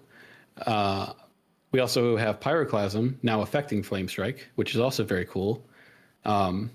So with the neutering of Ignite, we are probably, knock on wood, back to a Flame Strike based Ignite or a Flame Strike. I'm having a stroke. Flame Strike based Mythic Plus build. So we'll be that Minute Mage with the big AoE cooldown. We can obviously still choose to prio down a target. And now we have the option to do at target, which is something that I've been asking for a very long time. Unfortunately, I don't think it'll be that impactful now because the globals that we spend pressing Flame Strike has drastically gone down with the combustion uptime removal. So now instead of spending 400 instant fire strike or flame strikes, we're doing that 10, 12-second window. But I haven't actually gotten a chance to test really any Mythic Plus for fire. Billy, have you? Yeah, I did. I would just say like as long as you just get a cooldown of pack, it is not feeling bad. Obviously, if you do like a super low key, you might get a scenario where no combust, no damage. But a 1 minute class is actually pretty friendly for pushing keys, I think, because I mean you could look like BM Hunter right now in live. They're a 1 minute class, and that profile is just super nice. So, and I tried playing Ignite builds, and I don't know, it just every time I press Flame Strike, my damage was way higher. So that's something I just noticed on live. Was like Flame Strike is just so much better. Were you leaning pretty hard into meteors? Yeah, I was playing Frostfire, and keys I did. Did Hell you yeah. run the And auto yeah, target just talent? Meteor. Oh The yeah. auto What's your target? opinion on that? Yeah. So you have at target or at cursor flame strike. Which one are you Oh, leaning towards? okay. I was using the at cursor, but honestly, I think the at target might be just way cooler, like way nicer to run. Like especially when like you can do like a pull like Algothar, just like running around. Like it's just so miserable keeping your cursor in one spot the whole time. So it's like it's just so nice that I think the target one I'll end up using next time. Hell yeah. So I do think you get more damage if you at cursor. Like if you want to min max your damage and just put up the highest number you can, I think that is the way to Yeah, go. But see that. for quality of life and being able to use your utility, I think at cursor is fantastic. Yeah, I used We are all, cursor, but I really want to try the target next time. yeah. We're waiting on the Sims, but we're also probably back to flame striking and filler, which is going to be interesting. I don't think we've done that since last season of Shadowlands, maybe. Yeah, I was curious if you're gonna be hard casting any flame strikes at all, or is it gonna be like fireballing to flame strike or something. I was gonna I bring that think up. we are going to be hardcasting. It's gonna be really weird Hard casting with sounds fun. Klasm hard casting flame strikes again. I don't know about you guys, but I always found that to be one of the worst fucking feelings ever. Casting flame strike, just because like in a lot of times in M plus shit's moving around and you're like targeting where it used to be sometimes. And with Pyroclasm, it's like you don't really want to cancel it and recast, and I don't know. I definitely worry about that, especially for people like me who suck. I think this is where like AoE and hardcasting flame strike is definitely where I think I'm gonna feel the loss of Phoenix Flames the most. Single target's kind of whatever. It's always been like a little awkward. And AoE like between flame strikes doing like a Phoenix Flames Fire Blast thing was something that I felt was pretty common. So yeah, I don't. I think losing Phoenix Flames is gonna feel bad there. But Does the add target for Flame Strike, like, does it capture on end of cast or at start of cast? End of cast. End of cast. Okay, that's not bad That then. should hopefully feel a bit better. I kind of agree though, Mana. I think the loss of the economy as it is in the War Within is going to feel a little worse in AoE, just because you're less likely to really get those hot streaks accomplished outside of Combust. So let me double check it before.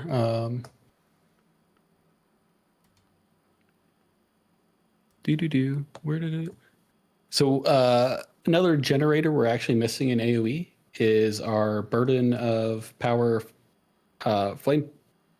We have too many things named flame, fire, whatever. Fire blast. The glorious Cleaving. incandescence. Yeah.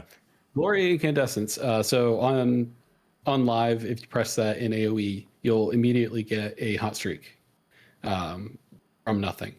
That functionality has been removed. It's something I really enjoyed, especially on like Gallywix or like those infrequent ad spawns, min-maxing that ability. So our AoE is definitely going to be very slowed down from where it was. But again, we're back to that like minute mage, big burst, pull around me style build. And I really enjoy that. And it also opens up the floor a lot for like the mage shot caller, which was a thing a lot in the past, where your fire mage would kind of like call your kicks, call your CCs, because they had that like 40 seconds of downtime. It's really easy to do that again on fire. And then on the pack that it matters, you're there to do the damage. I really enjoy it. I think it's a very fun style of mage to play. Yeah, honestly, I think I'm looking forward to Arcane and Fire in general going into what we've seen so far with beta. I think Frost, I'm a little bit worried that it's like going to be kind of a pain to play it. You know what I mean? Like I think the premise of what's there is good. I really dislike freezing stacks. I think that's kind of the gist there. So do we want to say any more points about Fire? Otherwise, I'd like to move on to user interface to kind of cap this discussion off, because I think there's a lot of specific things that we should at least talk about and hope that they change. I think the biggest things for me in the user interface is like you can't choose what you're really tracking, right? Blizzard's controlling that, and as a result, you're hoping that they'll identify the important things to you to track. So like racials aren't in there at all right now, which is a freaking huge miss for me. You can't track trinkets and potions and other item effects. If you wanted to track a swap blaster, you can't do that. You know what I mean? Like there's just I'm really worried about that in general. I'm curious, Billy, since I think you've probably done the most testing out of us.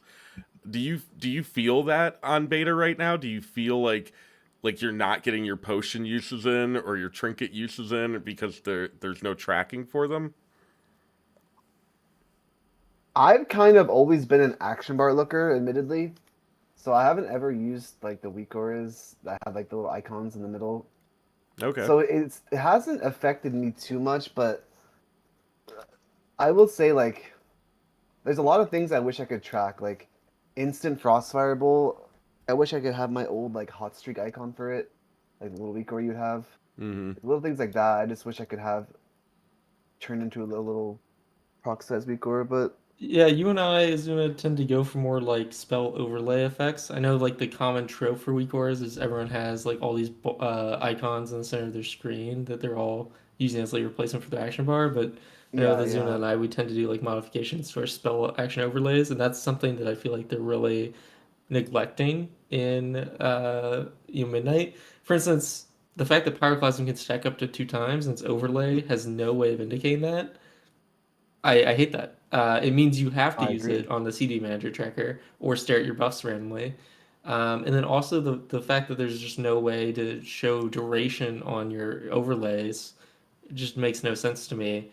That at least would be probably simpler to do, right? Pyroclasm 1 would require they actually change the Pyroclasm overlay.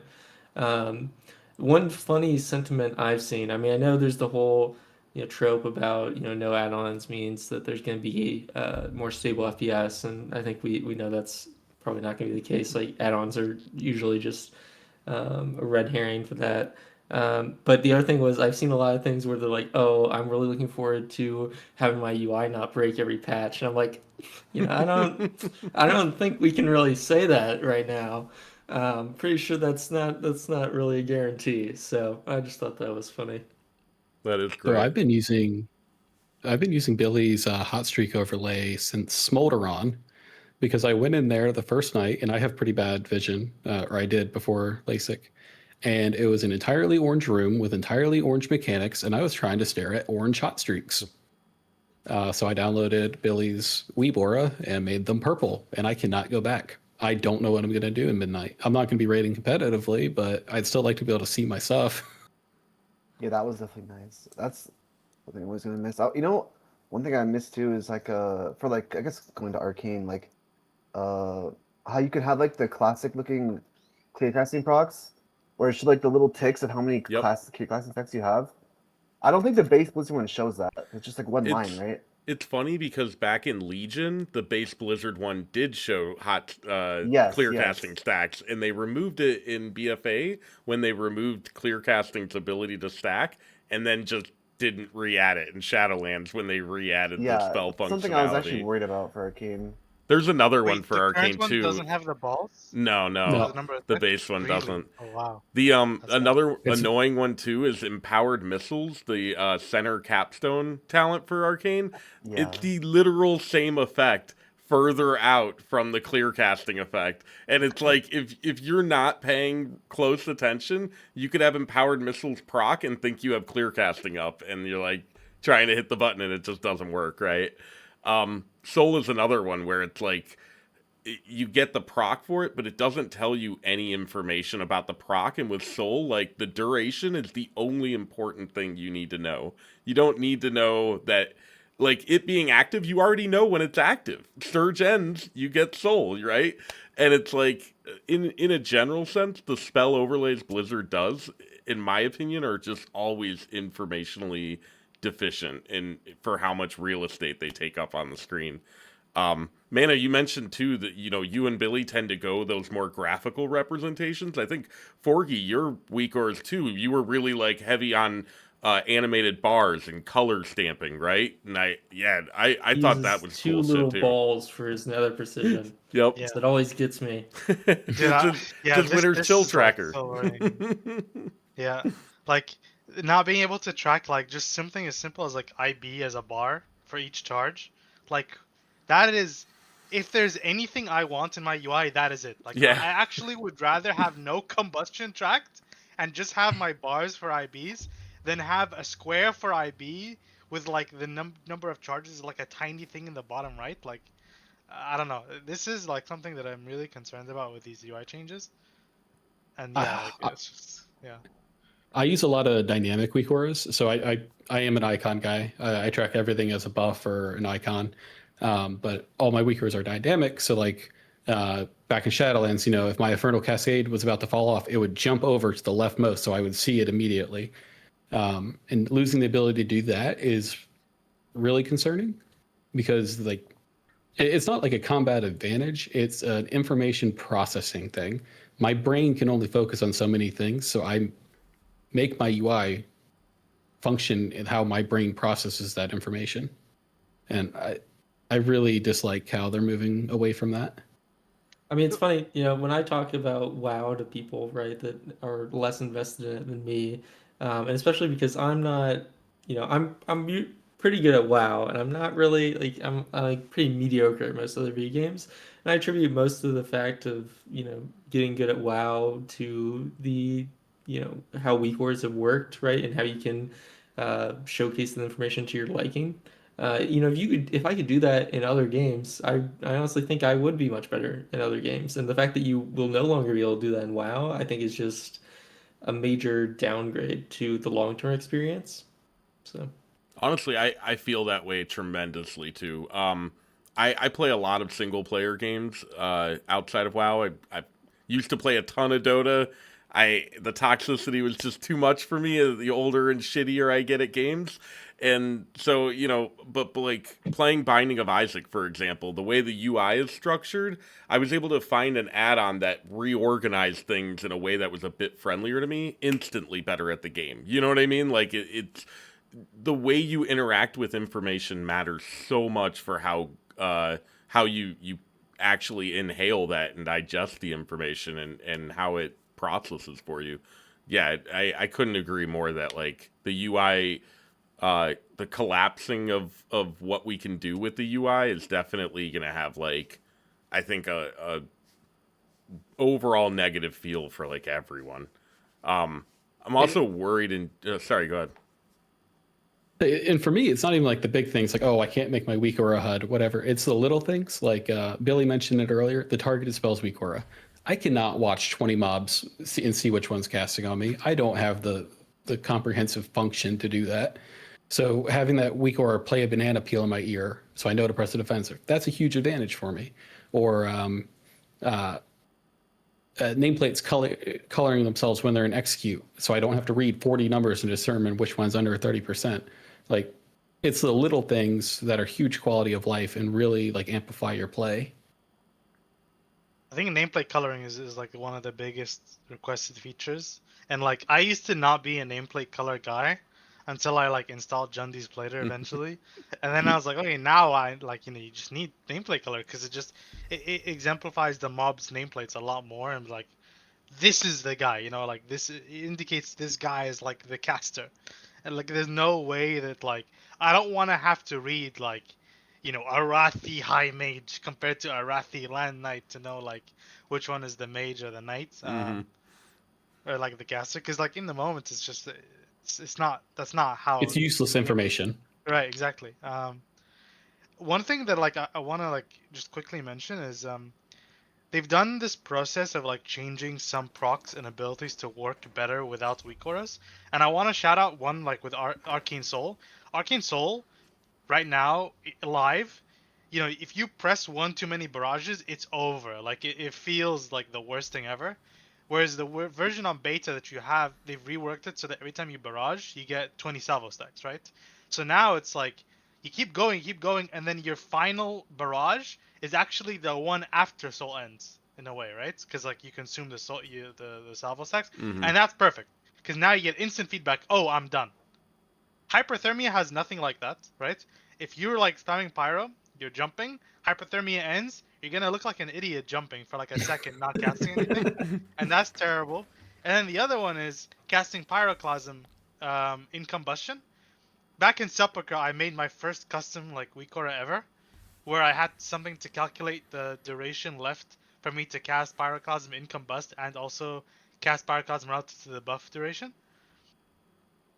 That if that doesn't exist, like I'm worried, right? Like if my pyroclasm is like a 3-second buff remaining or whatever, or my combustion is, like just slightly shorter than my casting of pyro, I'm straight up wasting 3 seconds of my combustion to cast a pyroclasm that does nothing, or like a What do lot you mean, weaker. man? Like that's gonna feel really bad. Just Um, mouse over your pyroblast, determine what yeah. the cast time is, and then look at your combustion buff, and then open your calculator, subtract the time remaining from your cast time. Don't So easy. don't forget to Yeah. check any haste procs that might happen between the time that you think about it and the time that you execute. Yeah, Well, that was finally managed literally. that every single hot streak gives you haste now because of Sun Fury. Like, it's just so they need more handrails around this stuff, to like just kind of smooth things out better. What bothers me is that they have the blueprint. Like, Weak Wars is open source. They could look at it and be like, wow, look at all this custom ability. We don't want them to have this, but they should have this. It's so easy to just fucking steal it. Like, the job's already done, dog. I mean, some of these jobs are like done with their own design. Like, why does hyperthermia not just give you a hot streak every time? Like, mimic the design of Arcane Soul from Arcane, right? Like, just Yeah. and then that will also get rid of being in hyperthermia, which I hate, and I think a lot of people don't like either because it just feels weird, even though it's like And give you it's full worthwhile. ignite on every pyroblast? Like, come Oh on. no! You're so Oh greedy. no. Ignite might do more than 5% of my damage. Oh, what was me like?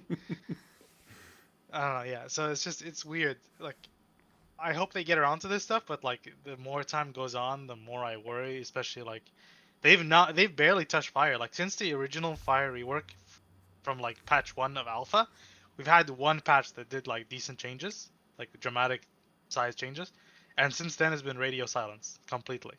That's a bit worrying to me. But yeah. It's been pretty similar for Arcane too. A lot of it hasn't been touched since the first iteration into alpha.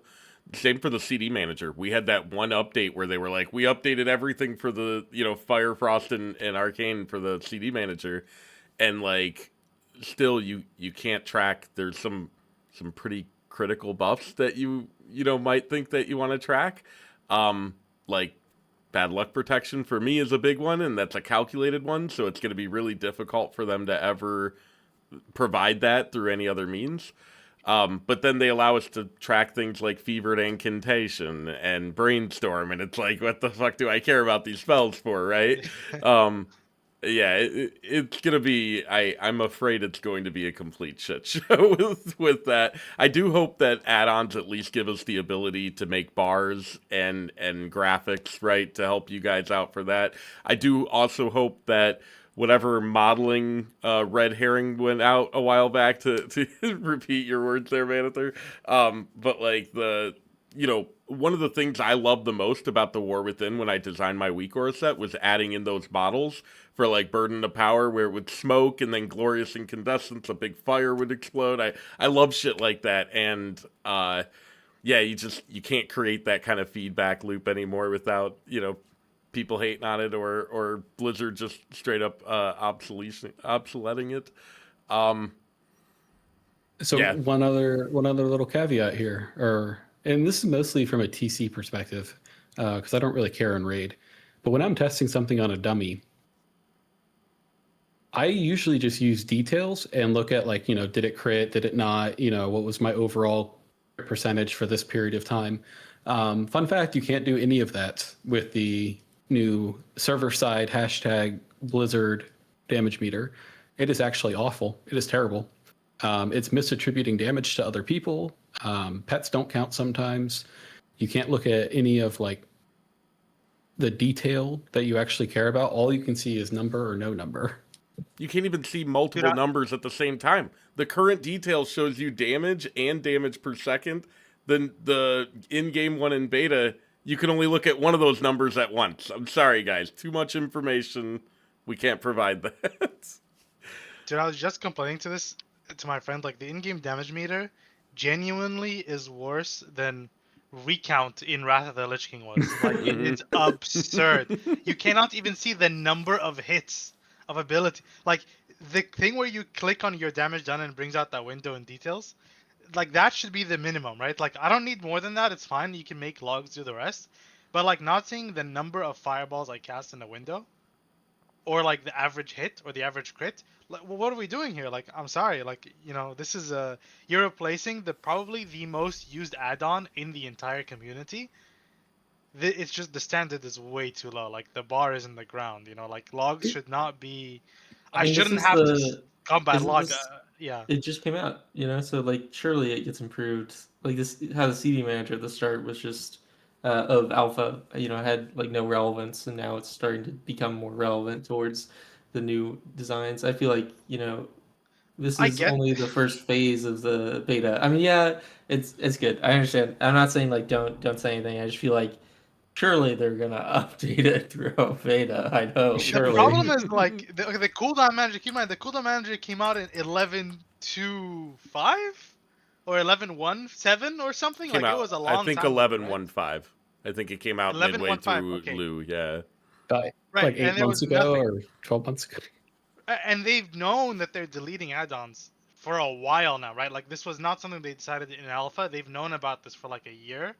Details and the DBM are the two biggest like used add-ons in the game. How can details, the one they give us, be this bad when it's like one of the last ones we get?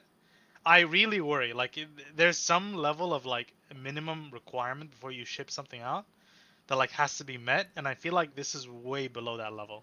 And I really worry that their philosophy about what should be accessed in game versus logs is just way off the mark, indicated by the minimum that they seem to be okay with shipping this thing out, even as beta. Like I don't know, it's It, concerning.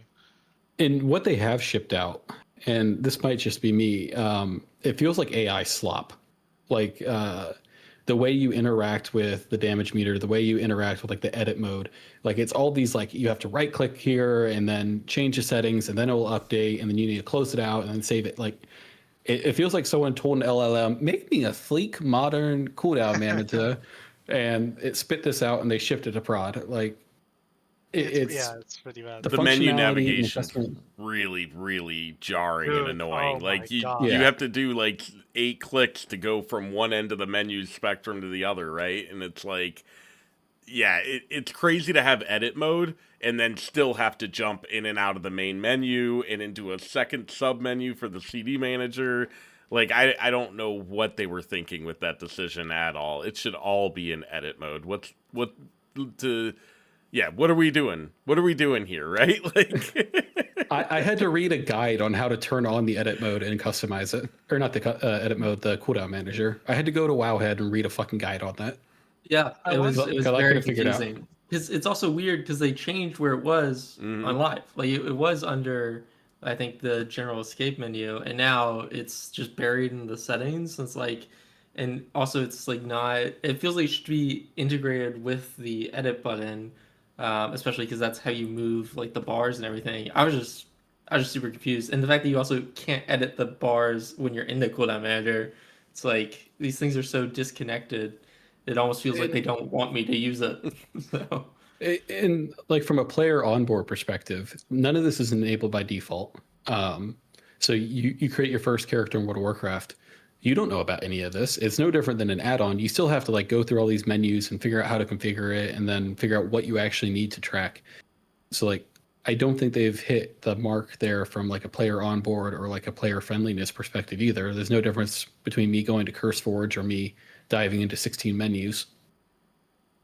yeah. Yeah. I think there's also Yep. another sub conversation within this as well. The personal resource display has been around for close to a decade now, I think. And it is one of the most dog shit things in the game.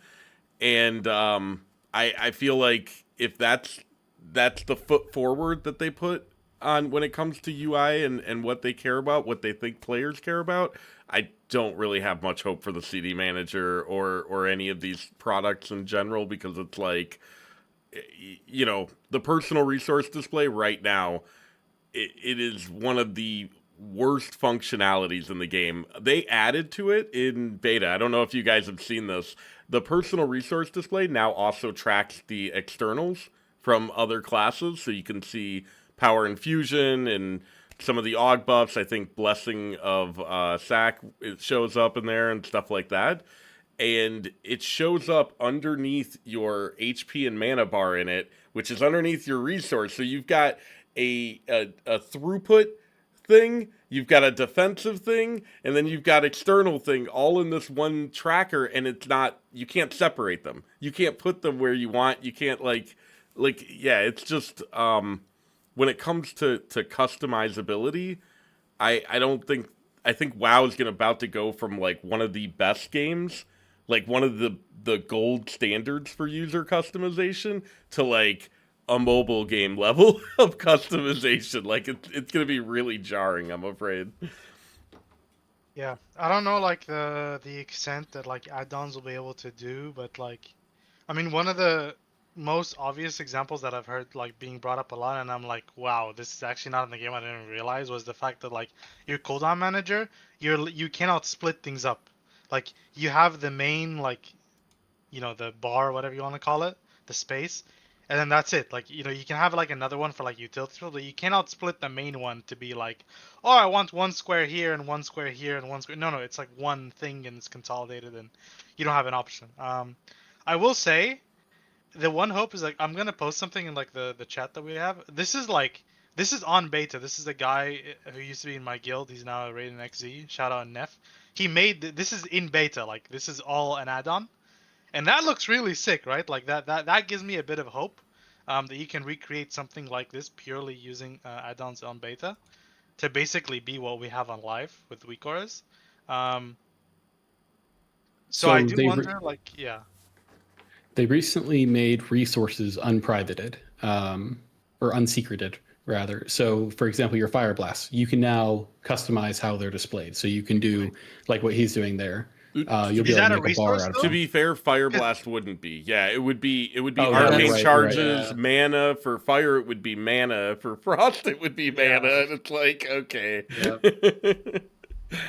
Maybe they It's need to almost, You are- I mean, you almost had your bars there for Fire Yeah, Blast. almost. It's just not a resource. For maybe they what need it's to worth, go through and like or like flag certain spells for each spec as like a resource or something like that. for Yeah. what it's worth, for you, I think that somebody will probably come up with an add-on for that. The issue ultimately is like we already had a lot of this functionality, and now it's like the community in a general sense is beholden to volunteer work and people to donate their time towards it. And it's like it just kind of feels a little disrespectful to throw out the baby with the bathwater on the way into this conversation, and then it's like, okay, now we just have an empty tub. Well, if all else fails, you just use, an external third party to do an overlay in your game to make it look how you want. No problem. Yep. I was going to talk about that. That is the next step of evolution. So there's already 3 working overlays that I'm familiar with. None of them are mine. I started working on one and I'm trash at it. So I got something that worked, but it didn't work good. So I kind of, moved on to other things. But I know of 3 separate people who are working on overlays who can identify buffs, identify resources, identify cast, and that's basically all you need for all of the calculation weakors that we had before. So I think in a large sense, we're going to see people who want that extra resource and want that extra intel either shifting to overlays, and in the raid space to solve communication problems, I think people are going to be downloading phone apps, and you're going to keep your phone open, and you're going to tap a button when you get that private aura ability or you need that dispel. So I think ultimately, like, this doesn't even solve the problems that they really had. It really just escalates them further to another level. And realistically, the WoW community, most of us are boomer age, and we all have jobs, and a ton of us are in the tech space and in programming, and they're not going to outsmart us anymore. It doesn't work anymore. When the Raid World First teams have programmers on staff, you're not going to compete with that level of commitment. And yeah, I don't know what the solution was, but I don't feel like this was the right solution overall. I'm like, yeah, I mean, I'm willing to ride the boat, whatever the expression is, to see where it goes. Because look, like, I am somebody who I really despise the prevalence of weak auras and raiding like encounters. I've been playing this game for a very long time. the most like powerful weak core I've ever had was like Star Augur, like drawing lines between you and like the other person of the same color. I didn't play Archimon, but I know there was something there as well. Mm-hmm. Like, but since that era, it has just gotten worse and worse and more prevalent and prevalent, and now like every mechanic. I'm a big fan of like the ping system, you know, like whenever something could be solved with pings, like great, you know, like Soul Hunters, whatever they're called, like the three fellas, the demon hunters Yep. in the current raid, like we do that strat where it's like if you want to pass to your friend, each like pair has like a ping, a special kind of ping. You ping yourself and then you look for the ping of your kind, Mm-hmm. right? So if I'm like the attack ping group, like I'll look for that's great. Like I love that gameplay and it feels really nice. Um, so I'm down. I'm down to like see where this goes. But I really think that they need to take this way more like this is one of those where I'm delay the raid 3 months to fix this. Like I'm okay with that. You know, like this cannot be something we like really slow down on, or like do half scuffed. Um, They came in with a yeah, sledgehammer instead of a scalpel. yeah, basically. I don't know. Yeah, I mean, Especially I think frustrating with it's the whole thing. They said like, oh yeah, we're gonna peel this back little by little. We're gonna release it, and then like once it's done, we're gonna then we're gonna do the rip the cord. No, they just ripped the cord before we tested anything for them, and then like we'll see. yeah. I mean, it's weird because like I feel like the best case scenario is you hope you're not alienating a bunch of players. And I mean, if this goes poorly, I'm definitely here for the first tier of Midnight. But if this goes really poorly, I don't know if I make you play Midnight. So I've already stepped down. yeah, Yeah, I so, definitely had the thought of it this year as well, especially after uh, kind of this whole announcement and what direction things have been going with this. Um, I think I agree with Blizzard that something needed to be done, right? You look at Fractalus and like testing happened on Fractalus and people were making weak auras then to solve the encounter for live, and when it came out, what Liquid two-shot it or something like that, right? It was like a completely irrelevant boss. I think they two-shot it. Maybe I'm wrong.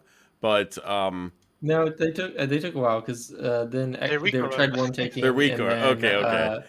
yeah, they're pretty clear. Yeah. Because it was mainly the mega nerf that made people like I think my yelled killed in 5 pulls, but before that it was like Liquid I think was actually 50 or something. Okay. Um, so yeah, I mean But either way, it the was thing something that was is, solved before it was even out. You know what I mean? yeah, but we blame weak wars a lot for that, but it's really an encounter design problem, right? They design it in a way that either vastly incentivizes you to use weak auras. Like, think of the Smolderon orb mechanic. There was a private aura.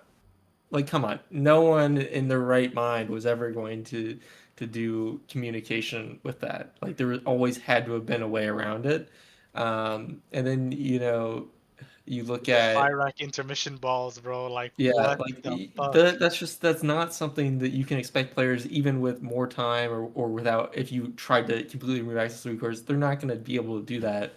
But you look at things like reverse gravities or the I don't know it also reverse gravity in the first phase of Dimensius where you go Yeah. up. Okay, so Yeah. the reverse gravity is P1, P2, P3. Like, you don't need a weak word for that, and that's a well-designed mechanic that no one's going to use a weak word for. And it's just they need to be more intentional with their encounter design. Maybe that'll happen now that they, think players won't have weak words, even though they're going to have these overlays. But I don't really have faith in that, and I think they're doing something that the players are also doing, which is blaming weak words instead of the design. So I It's will say, even like, go ahead, Forgy. to that, like I will say a lot of these mechanics that are like kind of like bullshit to consider, like the fact that like how do you expect us to do this without a weak aura?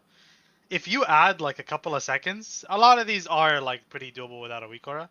Like if fire rack balls like actually took, if there was like, if you reduced the total count from like, I don't know what it was, like 12 to like 8, and then you gave us like an extra 3 seconds, like that's a lot more manageable, right?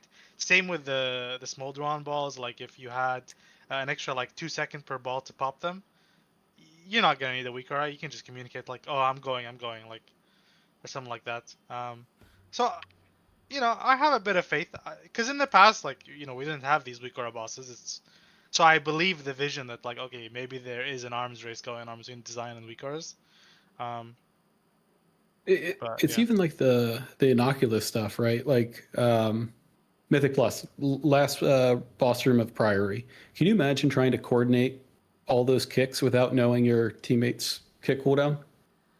yeah, it's doomed instantly. Like, there's no way to play even like dungeons without the information that we're ingesting, and all that's gone. And from the limited testing I've seen and what you guys have said, that hasn't changed.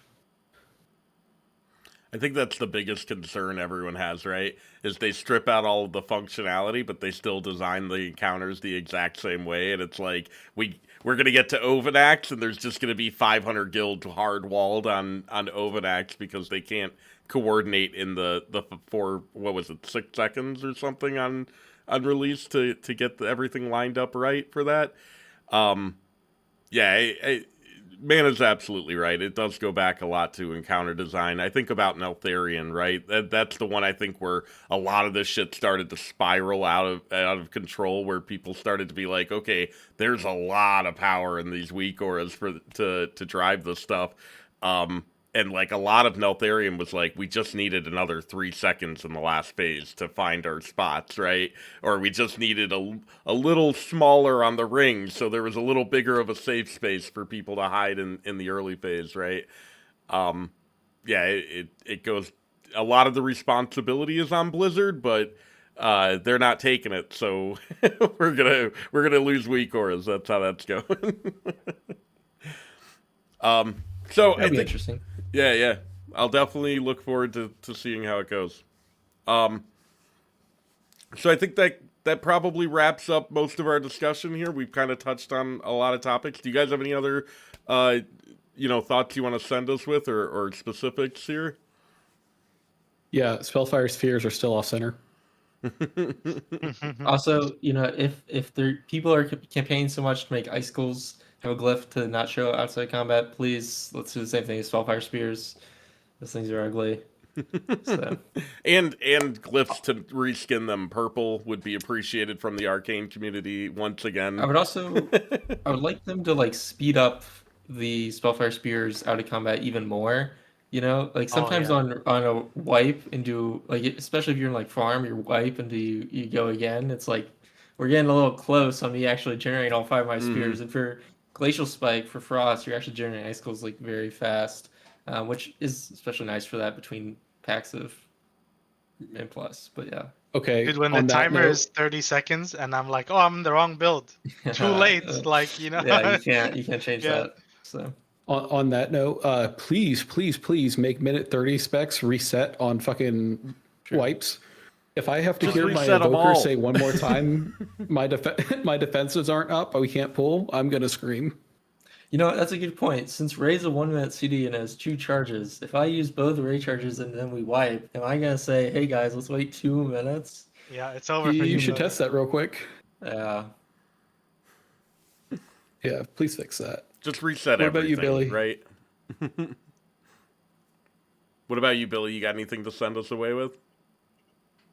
Something I really appreciated is not really appreciate, but like like when you die in Sun Fury, your soul and your hypothermia just completely GG. Like I think they kind of counteracted that a little bit. Like now, because it was based off how many spells your Phoenix casted, right? Mm-hmm. Now Yeah. I think it's just like a baseline now. Yep. I've been a very big hater of like how punishing Sun Fury is to die on. So that's something I've actually been super. It's still bad to Stuck die out. because it's like a damage mod. I don't know how much Yeah, it is yeah. I in think Midnight, I'll be you lose honest. like the spell damage spheres, I think, but But at least you don't have a keep 1 your second soul. soul. Yeah. Yeah, Yeah, getting 1 a second 1 soul second broke me. soul. Question. Billy, can we take the fact that you have a happy blue cat as that you like Frost Mage? Because you can see mine's actually sad. So Well, I went on there and I topped damage, and I was like, yeah, I'm happy. I don't care. Who cares? They Glacial Spike and then I blizzard all my damage, and I topped. It doesn't matter. It's fine. Miles. So one question I have here, and I'm gonna try and answer it really quick, is did they get rid of lingering? Lingering essence or whatever, the Sun Fury. Yeah, I think they got rid of lingering. So when Oh you yeah, when your where Phoenix you got spent this. the sphere, you would get lingering essence as a compensation for the spell damage you would lose out from the sphere being consumed, right? I Mhm. think they might have gotten rid Oh, of that. huh. So that's absolutely terrifying because that was like a lot, very impactful amount of the spell fear, Sun Fury spell damage for like arcane and CDs. Wait, no, it's Codex of the Sunstriders. So now it's when he's summoned, he consumes all of them instantly. And then for each one consumed, it increases your damage done during combustion by 2%. It says. Okay, is I don't know that? about maybe Arcane has a different one. Let's see. Yeah, let me see. I It's was actually on fire, but I didn't see the buff for that. I it's think it's a new this buff, huh? yeah, it's third from the top, second to the left. It looks like the trinket from Silken Court. Yeah, yeah. I mean the buff in the game because I Oh, the didn't buff in the see it game. Yeah, Okay. popping up. I don't see it Huh. in game, but it does say it on the tooltip. Yeah, yeah. Yeah, probably just a bug then. Hopefully. All Good right, times. F6 reporting. Yeah, yeah. All right. Well, thanks guys for another talk. Maybe we'll do another one if there's significant changes before launch. I'm curious around the room here. Before you can start, what are you most excited for, and what are you most scared of when it comes to the mage specs and how they're going to play in the next expansion? I think I'm most excited, honestly, to see what raids look like. Um, in the past, the thing that got me into WoW really heavily was raid design, and in the past couple of expansions slash years, it's been slowly shifting towards like class, not out of my own choice, just because like raids got a bit more boring and class got a bit more interesting. So I'm excited to see the shift move backwards to raid design. Um, Specs, honestly, I'm pretty ambivalent on all of them. Like I don't really care too much. They're all to me to some extent. A little exciting, a little. Mm-hmm. We'll see. Awesome. How about you, Degen? I'm very excited for a return to like minute fire, like big combustion fire. Um, I'm most worried about Mage's defensive parity across the board and how that's going to affect like its viability. Um, I think it's very hard to justify bringing in a big damage dealer if they can't stay alive. So I guess we'll see how that plays out. Especially for fire, I think, and this is controversial, I think fire is the worst defensively. Arcane has prismatic barrier. Frost has, cold snap, which with the double barrier I think is relatively strong. I don't think cauterize is the same function. It doesn't have the same functionality. Like a cheat death is strong in its own rights, but from like a just live pool to pool, I don't think it has that same power. How about you, Mana? I think I'm gonna start with what I'm most worried about, I guess. So I'm most worried about the specs still being engaging enough to play consistently throughout a season. I normally don't like take time off during a season. I mean, I think a lot of people that raid at, higher levels tend to also not really take time off during a season. And so having the specs be less engaging, having less going on makes me worry for, my ability to, play mage throughout that period. What I'm most excited for, I do think there's some kind of cool stuff. Like I'm looking forward to, like with Frost having more capabilities to work around raid fights with like the two charges of Ray Frost and some of the other tools that you have. And I did want to mention one quick Frost thing that we didn't talk about was, I don't know, are you guys familiar with how the fractured frost targeting works for consuming freezing? Okay. Quick debrief then. So you have Fracture Frost, consumes freezing on up to 3 targets. You hit your main target, it gets everyone in a 12-yard radius, gets rid of everyone who doesn't have freezing, and then it orders the rest that have freezing, but it doesn't order them by freezing stack, it orders them by something that we don't know, presumably some sort of GUID thing. And then it consumes them from the top three. And so the problem that happens is that since it's not based on freezing stacks, you can say like consume your primary target and then two other ones that have like 1 stack when there's two other people that have 5 stacks. And then you could say get more freezing stacks, and it'll do the same thing again and again because it always consumes from those 3 in a row. So as long as they have freezing, and usually since they're the one you're consuming from, they have the least amount of freezing stacks, so that like really hurts Shatter in the long term for AoE. Anyway, letting people know that need smart consumption. Nori simmed it. It was like 20, 50,000 DPS. Who knows? Infinite. Infinite yeah. DPS. You heard it here, folks. Yeah. Okay, that's it. That's funny. I was playing with Fractured Frost, and I was kind of wondering what the hell was going on with target selection, because it is literally, like, I'm in MOP, right? And I have the 5 target dummies or whatever side by side, and it's like pinging off them at seemingly random. Like, I thought it was closest, but I could never really peg it down. Good to know that it's chaos. How about you, Billy? What are you most excited for and most apprehensive of?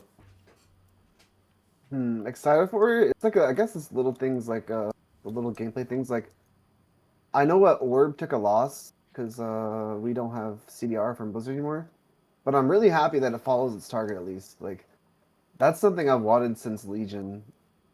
It's like Orb following its target is such a nice quality of life thing. I don't know if you noticed, but Norner told me earlier in the chat that apparently it also they just gave it plus 5 seconds duration. So we've Okay, seen it yeah. a lot more. I mean, yeah, we know you're not spamming anymore, so it's Yep. just you press 1 a minute.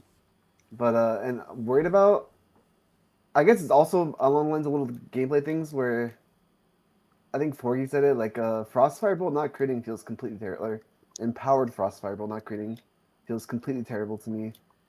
And it should be like, I don't know, it doesn't feel good to press that button, so that's something I didn't like. Especially Frostfire is like really popular right now with its strength. So not critting just feels complete shit. I got also one more thing I'm hyped about is I kind of like what they went with Invis. How Invis is just like a 1 minute feign death pretty much. Also with Invis too, like I think it's a pretty cool utility. Like I'm down to prune Invis DR if it just turns into a 1 minute feign death. Would be nice It's if always this... felt really bad when you can't use G Invis in hierarchies because you're like, I'm gonna die on the next mechanic, but I want to use it to dodge this one. I mean, usually it's worth dodging that mechanic, but sometimes it's not. So I'd I'd be like to pretty see it happy go if they OGCD didn't. though. Yeah, Well, that'd I'd be be pretty nice. happy though if they just unnerfed the move speed of it though. Like having I missed that invis sprint from early Dragonflight so much. That was so fun having that.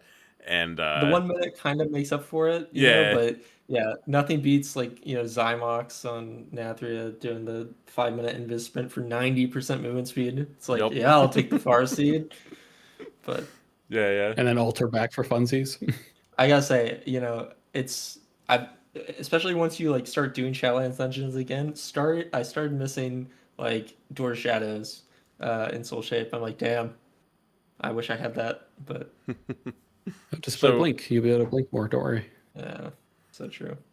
so for me, I'm most excited about 8 target missiles. I think that's probably the highlight of this beta for me so far, was going and testing and making sure that all worked correctly, because it is really cool. Just like hitting that button and seeing that many targets get swallowed up and shit. I think the thing I'm most apprehensive about, and of course this is going to be Arcane as well, is Salvo, specifically the investment around it. I'm worried that it's just going to turn everything into a really complicated math problem if they don't get the tuning on baseline at Barrage right. You know what I mean? If baseline Barrage is strong on its own and Salvo is just extra putting on top of that, I think that might work well. And if Barrage is very weak and you need to stack Salvo fully to make it worthwhile, I think that's all right. I'm worried about the middle ground where it's like, I hit 2 targets and 18 stacks of Salvo, and that's a Barrage. Or if I hit 3 targets and 14 stacks of Salvo, that's a Barrage. Oh, wait, I'm in touch of the Magi. I have the 15% damage on that. You know what I mean? Like, that's the nightmare fuel for me, especially as APL writer. I'm very concerned about that. It's funny because when we think about the whole UI fiasco, right, a lot of people have blamed the Barrage Helper for things. Obviously, I think that is probably a little bit overblown. But I do think, like, the eventual place that the Barrage Helper was going to end up was probably what Blizzard wants to avoid. And so in one vein, I'm almost glad that they're removing the option for me to go further down that track, because it was truly just going to not be really fun for anyone, I don't think. So I'm kind of grateful for that one. I think you're just going to keep proving your point you made when they removed double dipping, and you said that there's no pivotal moment to actually force you to barrage, and it just makes things very more complex. Like in Undermine, I literally did not play Spell Slinger because it had the 1 target harmony condition, then the 2 target harmony condition, then the 3 target harmony condition. I'm like, I don't want to know. So yeah, I definitely worried about that coming back.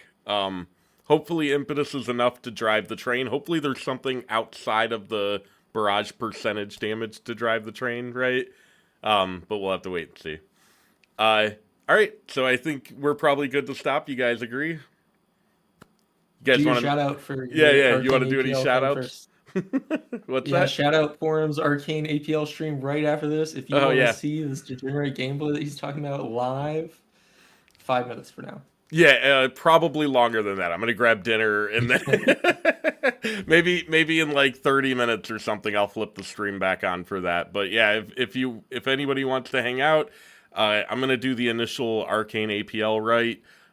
Everyone's welcome to provide feedback and work that along with me. I want to make sure that if there's questions people have about APL writing, that someone's there to answer them, and if you're interested, it should be fun and interesting. It'll probably be really boring if you're not, though. So, all right, thank you very much, guys. If you guys want to shout out anything, Forgy, Degen, Mana, Billy, Shout out Minute Mage.